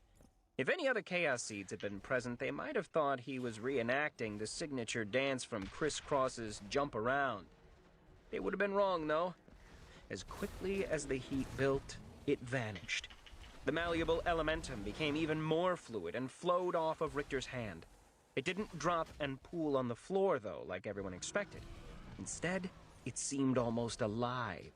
The stream of clear green metal flowed around the anvil, sometimes stopping in front of a villager and coalescing for a moment before moving on. Everyone present watched the dancing metal in silence until it gathered in the shape of a sphere over the anvil. It spun in silence for several seconds, and Richter took the time to cast Weak Slow Heal on himself. The worst of the pain abated, but didn't vanish completely. It probably had something to do with the seared status icon that appeared in the corner of his vision. The villagers had just started looking around, wondering what would happen next when the sphere lost cohesion and the liquid metal dropped in a loud splash upon the anvil. The black iron began to vibrate. Before everyone's eyes, it increased horizontally in size. It kept growing until it was twice its original width and length. Luckily, it remained the same height, otherwise working metal upon it would have been logistically difficult. It ultimately was uniformly the clear, dark green of elementum. The changes did not stop there, however. The vibrations that were shaking the anvil spread. Like a drop of wine onto white cloth, the alterations leached into the floor around the anvil. Before anyone could react, the transformation spread beneath the feet of everyone present and extended to the walls, climbing up in an expanding wave until the edges met again on the ceiling. Everyone looked around in surprise and wonder. The smithy had changed completely. After Richter's pained antics, no one had spoken, and except for some ambient noise, it was quiet as they took in the grandeur around them. The basic slate floor had changed to a gleaming black stone that shone like obsidian. The walls had been replaced by columns of marbled quartz, the beautiful and sturdy rock that comprised some of the cliffs around the village.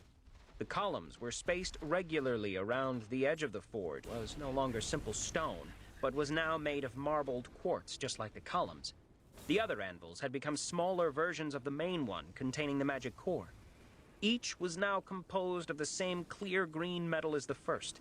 Even the tools that had been hanging from the walls were no longer black iron, but instead had handles of burnished high steel and elementum heads.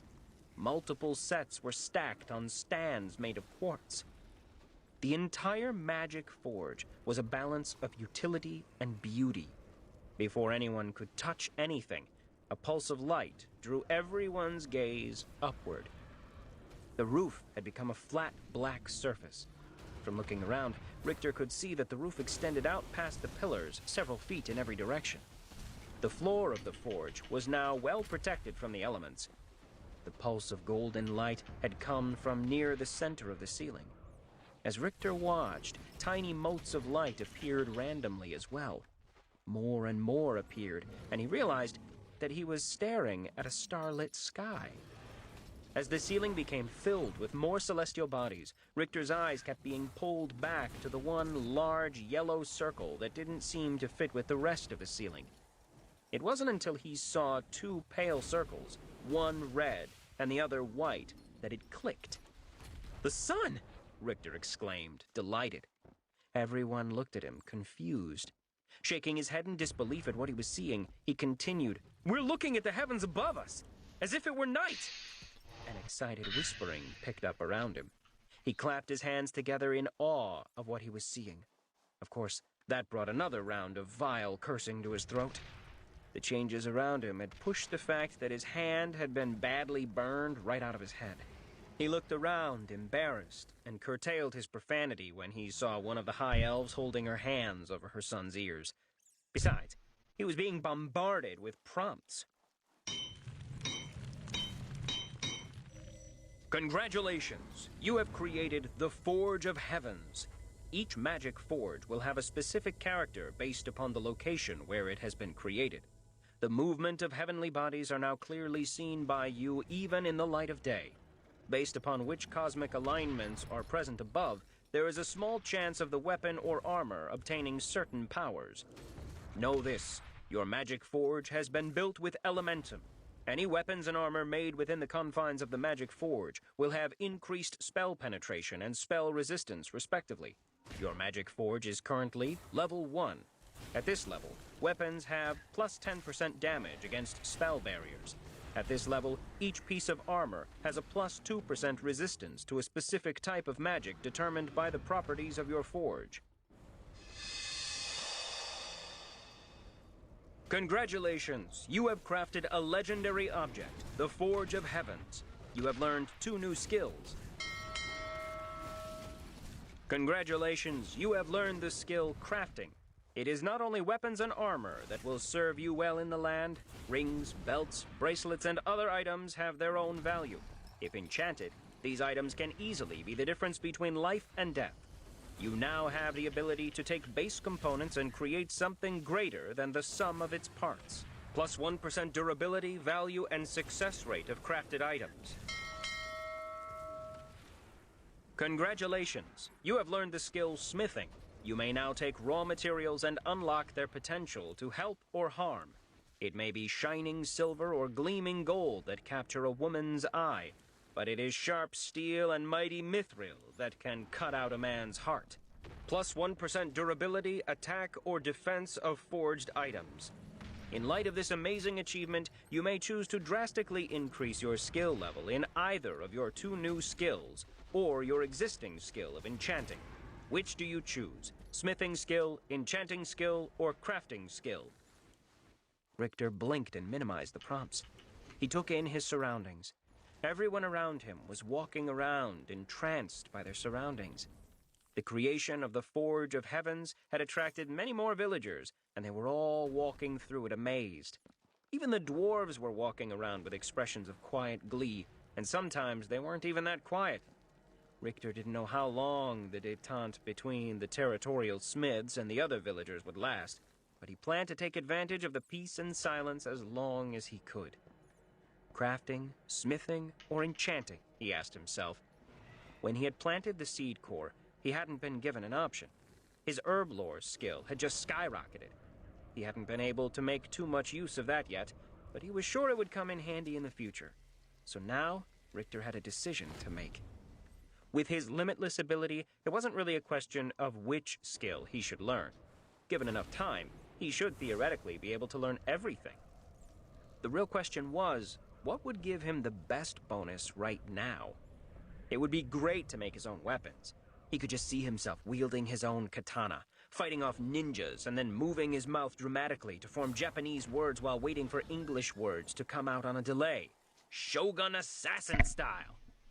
On the other hand, it probably took a good while to make a good sword, let alone a great one. It also meant that he could only level his smithing skill when he was physically at a forge.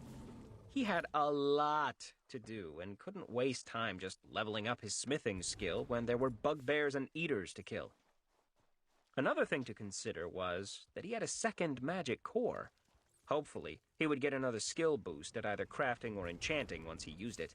Since he wasn't planning on making another magic forge, he probably wouldn't get to jump levels in smithing. He knocked swinging a hammer out of the running. After that, it just came down to enchanting or crafting. Unlike smithing, rings and bracelets could probably be made on the go. His musings were interrupted by a shout.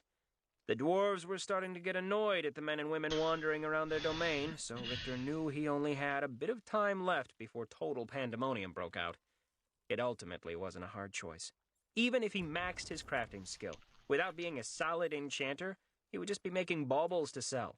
He chose enchanting, and his vision exploded with prompts. Congratulations! You have reached skill levels 2 through 29 in enchanting. All enchantments 29% more effective, and there is an increased chance of enchantments taking hold.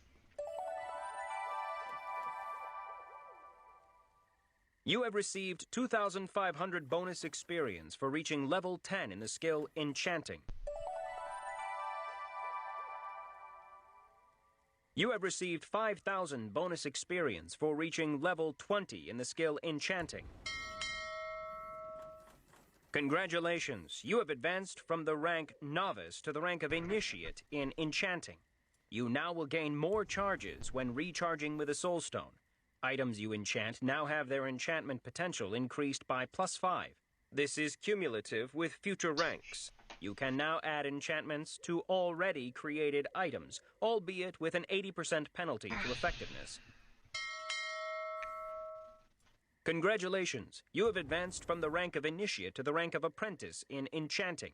You can now enchant scrolls based on spells that you already know.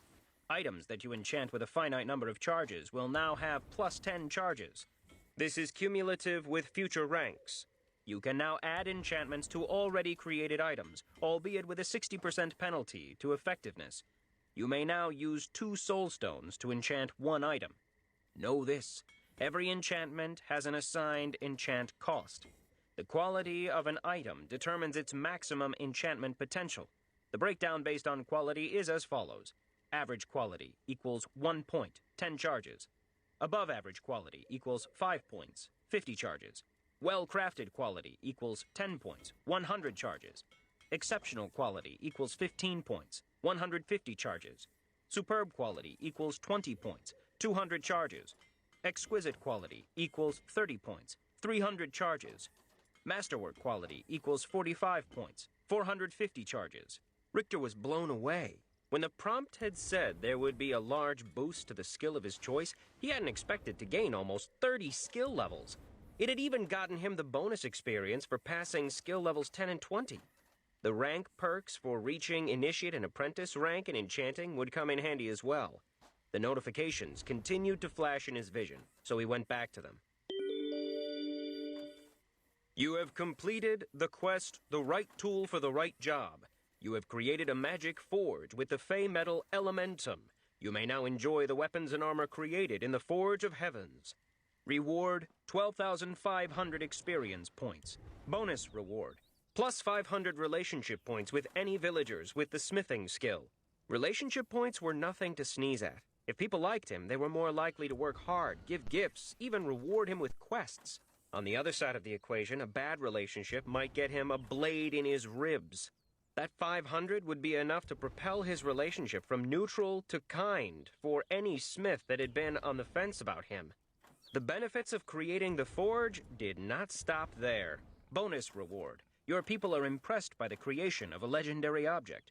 Being near such a structure inspires your people and brings them joy and a greater belief in your leadership. Morale increased by plus 500. Total morale plus 850. Loyalty increased by plus 200. Total loyalty plus 508.5. The morale of your village has increased from happy plus 250 to delighted plus 500. The pleasure your people take in their daily lives leads to peals of laughter. They are happy to give a little bit of extra effort. Rank reward, plus 10% to population growth, plus 10% to productivity, plus 10% to fighting spirit. The loyalty of your village has increased from eager, plus 250, to enthusiastic, plus 500. Your people work with gusto. There may be occasional boosts to village yields because of this. Rank reward, plus 20% to productivity. Congratulations! You have won plus 1,000 fame points for creating a legendary object. Total fame points, 5,200 fame points. The morale points would most definitely help. Know this, you have built a fully functional forge. Your settlement will now enjoy the building bonus of increased chance of higher quality weapons and armor. Know this, as you have built a magic forge, you have maxed out the building bonus of having a forge, plus 10% chance of an item of a given quality being automatically upgraded to a higher quality once completed. Know this, you are intrinsically linked to your place of power. By creating a legendary object within its boundaries, you have been marked. Your choice to use Elementum to create the Forge of Heavens will manifest in your own abilities. You have received a mark, Forge of Heavens.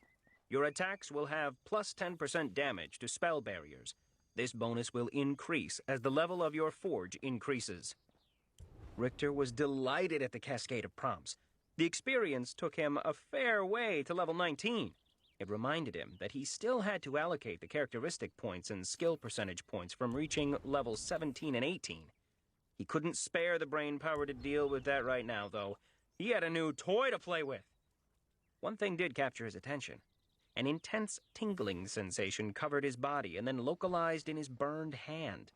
Holding up his right hand, he saw the red, angry skin revert back to its normal light brown, and then a symbol appeared in his palm. It was a pentagon with a hammer in the middle, the exact color and lucency of Elementum. As with all of his marks, it soon faded from view. Crom had walked over. You did it! You really did it, you beautiful bastard! Sorry, your lordship, but this is amazing. The smith looked around again with barely concealed glee.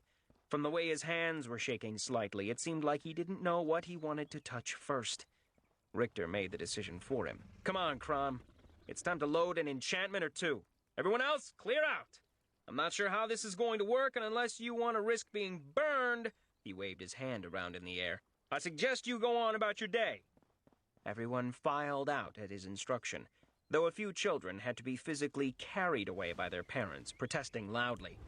Richter walked over to the central anvil and took out the first item he intended to deconstruct, the battered and beaten life dagger. He looked at Crom. So, how does this work? And how can we improve our chances that the forge learns the enchantment? Crom raised both hands in a shrug. Your guess be as good as mine, your lordship. I do believe that it'd be a matter of luck. Most likely when the forge levels up, we will have a better chance, but if there be a knock to this, I do not know it. Sigh. Things could never be easy, Richter thought. Nonetheless, there was only one way forward. He placed one hand on the anvil, and with the other held the life dagger to the green metal. A prompt appeared. You have brought an enchanted weapon in contact with the Forge of Heavens, Steel Dagger of Life. Do you want to deconstruct this weapon for a chance to have the enchantment stored for future use, yes or no? Richter chose yes. Sparkles of white light began to surround the dagger. The light began orbiting the weapon in Richter's hand and grew bright enough to be uncomfortable to look at. After a few seconds, the light stopped swirling and leached into the anvil. The dagger itself fell to dust. The luminous dots could be seen swirling in the heart of the anvil before coalescing into a solitary point of golden light. It hung fixed in one place, though the intensity of the light slowly waxed and waned. Your Forge of Heavens has learned the enchantment Life Damage. Using the Forge of Heavens now provides the chance to learn this enchantment. Home run right out of the gate, Richter thought excitedly. He pulled out the next item, the minor ring of stealth. Once again, he placed one hand on the forge and pressed the ring down on the forge with the other. He received a different prompt this time, however. You have brought an enchanted item in contact with the Forge of Heavens, but this category of item cannot be deconstructed by the forge. Richter grimaced, but supposed it made sense. A ring wasn't exactly arms or armor. He drew a sprite arrow from his quiver. He didn't know if the +1 was due to an enchantment or was intrinsic to how the arrows were made, but it didn't hurt to try. This time, he didn't even receive a prompt. He put the sprite arrow away in frustration and removed another arrow from his bag of holding. Richter's heart beat faster in anticipation as motes of white light began to swirl around it. The bright twinkles drained into the forge, and this time a blue light was kindled within the central anvil. Your Forge of Heavens has learned the enchantment Freeze Damage. Using the Forge of Heavens now provides the chance to learn this enchantment. Yeah, boy! Richter gave a double fist pump and Crom clapped him on the back. Randolphus spoke up asking for a report on what was happening. Richter told him about the successful enchantments and also about how the ring wouldn't work. It all triggered the Chamberlain scratching more notes down. Not all of Richter's attempts were successful. The next two magic arrows, flame and poison, failed to be absorbed. They still faded to ash, but the swirling light just cascaded along the outside of the anvil and did not kindle a light within it. Regretful of the waste, he brought something out of his bag that he hadn't wanted to use. He was about to drink the potion when someone called out, "Stop!" Bayan had apparently not heeded Richter's instruction to leave the forge. "My lord, if that potion is what I think it is, then it is very valuable. May I see it?" Richter was starting to get annoyed with the gnome, but he still handed it over. Bayan oohed and ahed over the silvery potion for a full minute before Richter lost his patience. "Well, what about it? How much is it worth?" Bayan looked up at Richter, startled. The irritating man had forgotten Richter was even there. "What? Oh, yes, I was right. This is extremely valuable. It's an elixir." Bayan's words trailed off as he got distracted by the silvery liquid again. Richter had had enough. He took the potion back and rapped his knuckles twice against the gnome's head. Earth to McFly! If you don't give me a reason not to, I'm going to be drinking this potion in about 2 seconds. Why does it matter that it's an elixir? Crom stood in the background with a shit-eating grin on his face. Bayan glared at Richter, but caught himself before he said something crass to the master of his new village. An elixir is a higher level of alchemy. I'm guessing that this is the first elixir you have seen? Richter nodded. That's not surprising. They are far harder to create and far more expensive than brews or tinctures. Therefore, they are also far more rare. That's why I stopped you. An elixir shouldn't be wantonly used. I can't promise anything, but if you let me examine it further, then I might be able to figure out its constituent parts. Then I should be able to recreate it. If you had made a philosopher's cauldron instead of this... Bayan waved his hand dismissively around. I could tell you every possible combination of ingredients that could make the elixir. Richter stilled his irritation again. As prickly as the gnome was, Bayan had information that Richter needed. He knew he had a lot to learn, and he wouldn't turn his back on any opportunity to gain knowledge. So that's what the cauldron does? It lets you know what's in a potion so you can make more? Bayan rolled his eyes. I said that I would be able to know every recipe. Given enough time, that is. Each time the potion is made, there would be a chance to learn another recipe. Many of the widely known recipes for higher-level potions contain ingredients which are nearly impossible to find. Invisibility potions, for instance, require several petals of a moonglass flower.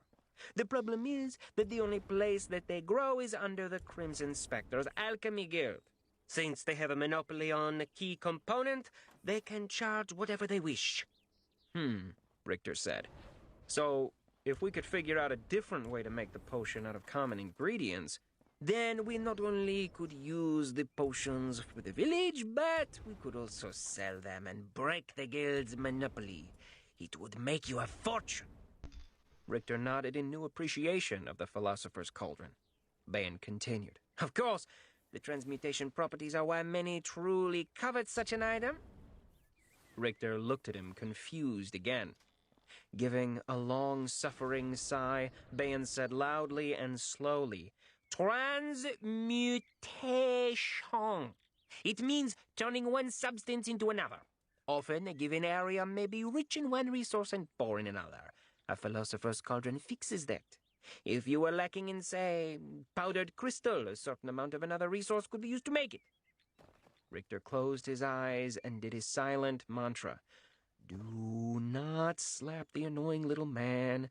Do not slap the annoying little man.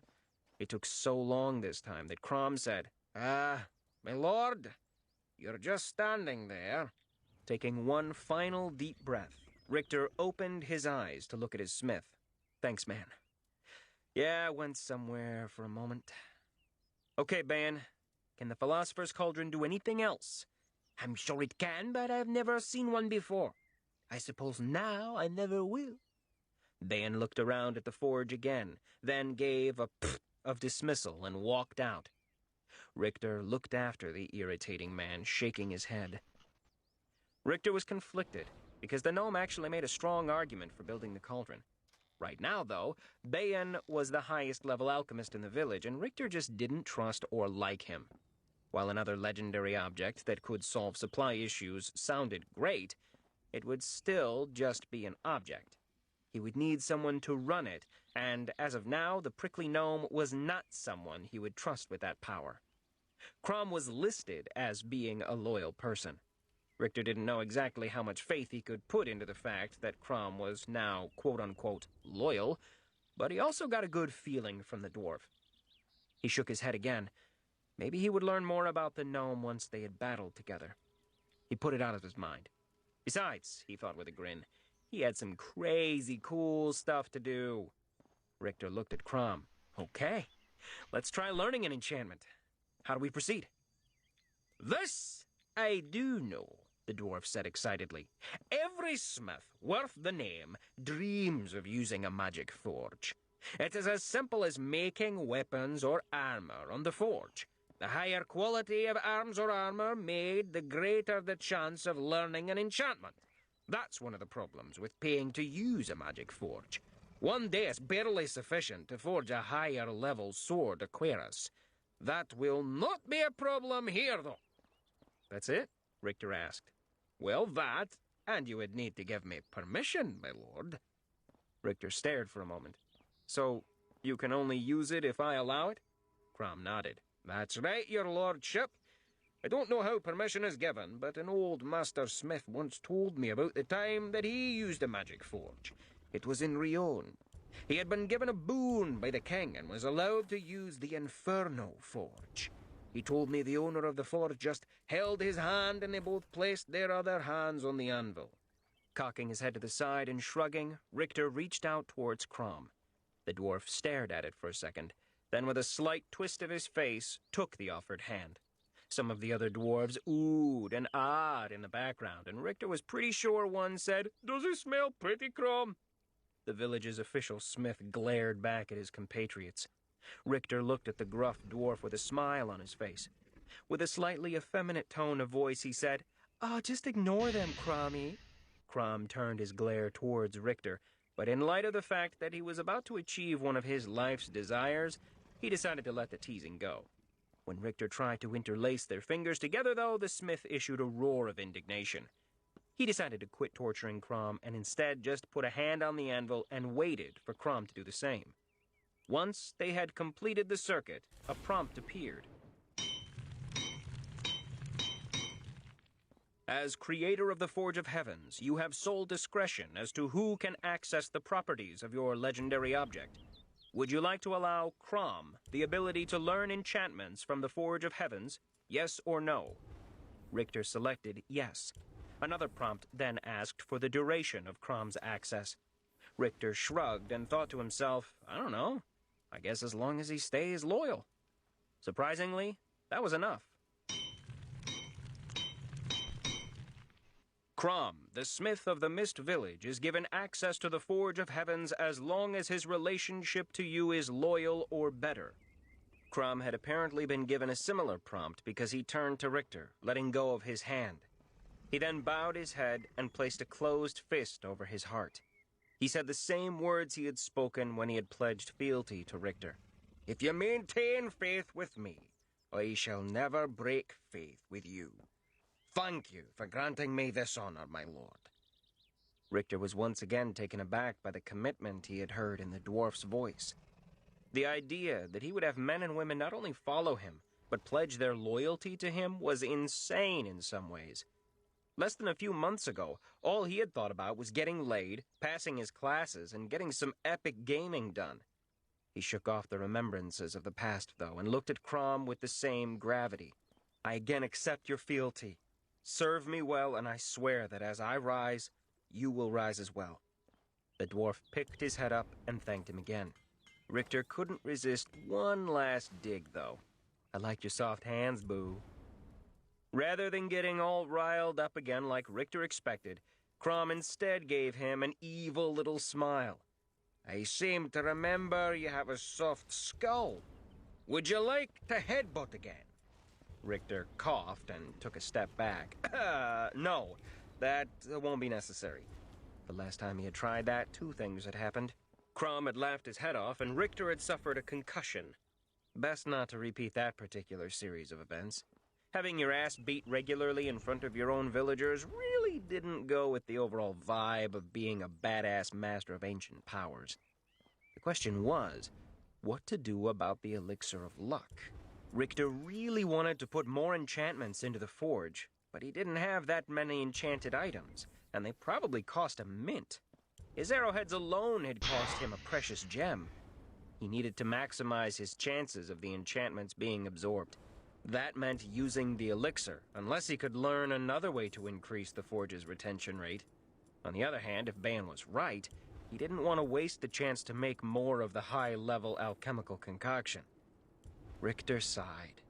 He decided to at least try and learn more about the elixir. Like the man said, teach a man to fish and he will eat for a day. But stop teaching grown men to fish. They sound lazy and should have learned this when they were kids. Also, real men eat beef. With that little nugget of wisdom guiding his way, he put the elixir back into his bag. He turned to Crom. That's it for now. Crom looked a bit disappointed, which was actually a bit disconcerting to see on the face of a man built like a short Conan the Barbarian. Richter pressed on anyway. I know how annoying you must find Band, because he irritates me too, but he might be right. Work on these enchantments for now and see if you can learn them. Let me know if you have any luck. Crom nodded. I understand, my lord. I got carried away with wanting as many enchantments as ye could give. Just the chance to work on the magic forge now, though. The dwarf's smile was ear to ear. Well, that's enough to give any dwarf a tingle in his dingle. Richter just looked at him. That's great, Crom. Thanks for sharing. Crom kept up his manic grin while he nodded again. Then he walked over to grab an ingot of high steel and a hammer, eager to forge his first weapon. The other dwarves walked over, and one spoke up. What about us, my lord? Will we be given leave to learn the enchantments? They all looked at Richter with hopeful and expectant gazes. Richter had thought about this, and had decided to take a firm line.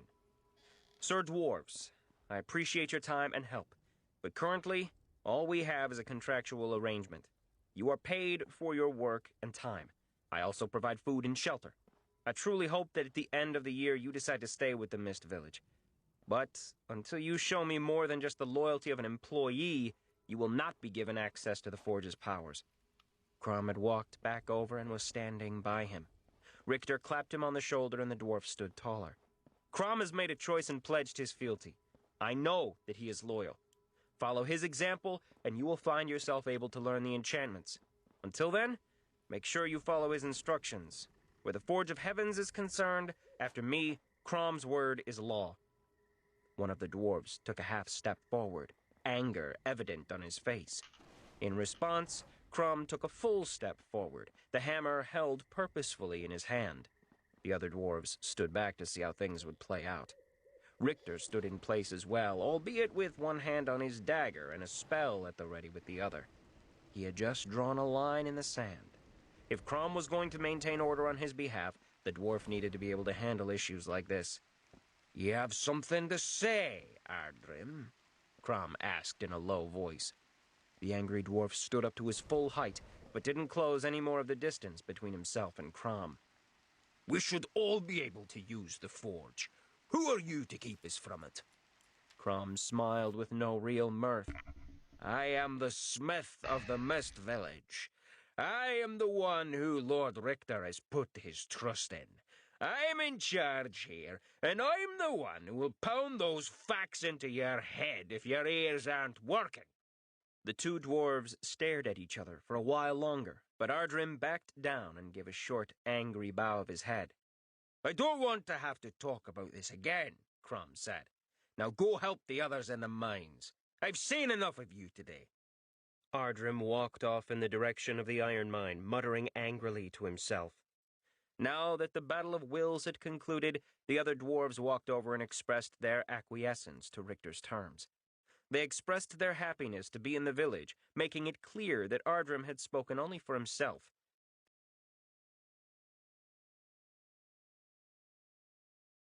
Oh shoot. Oh, fuck.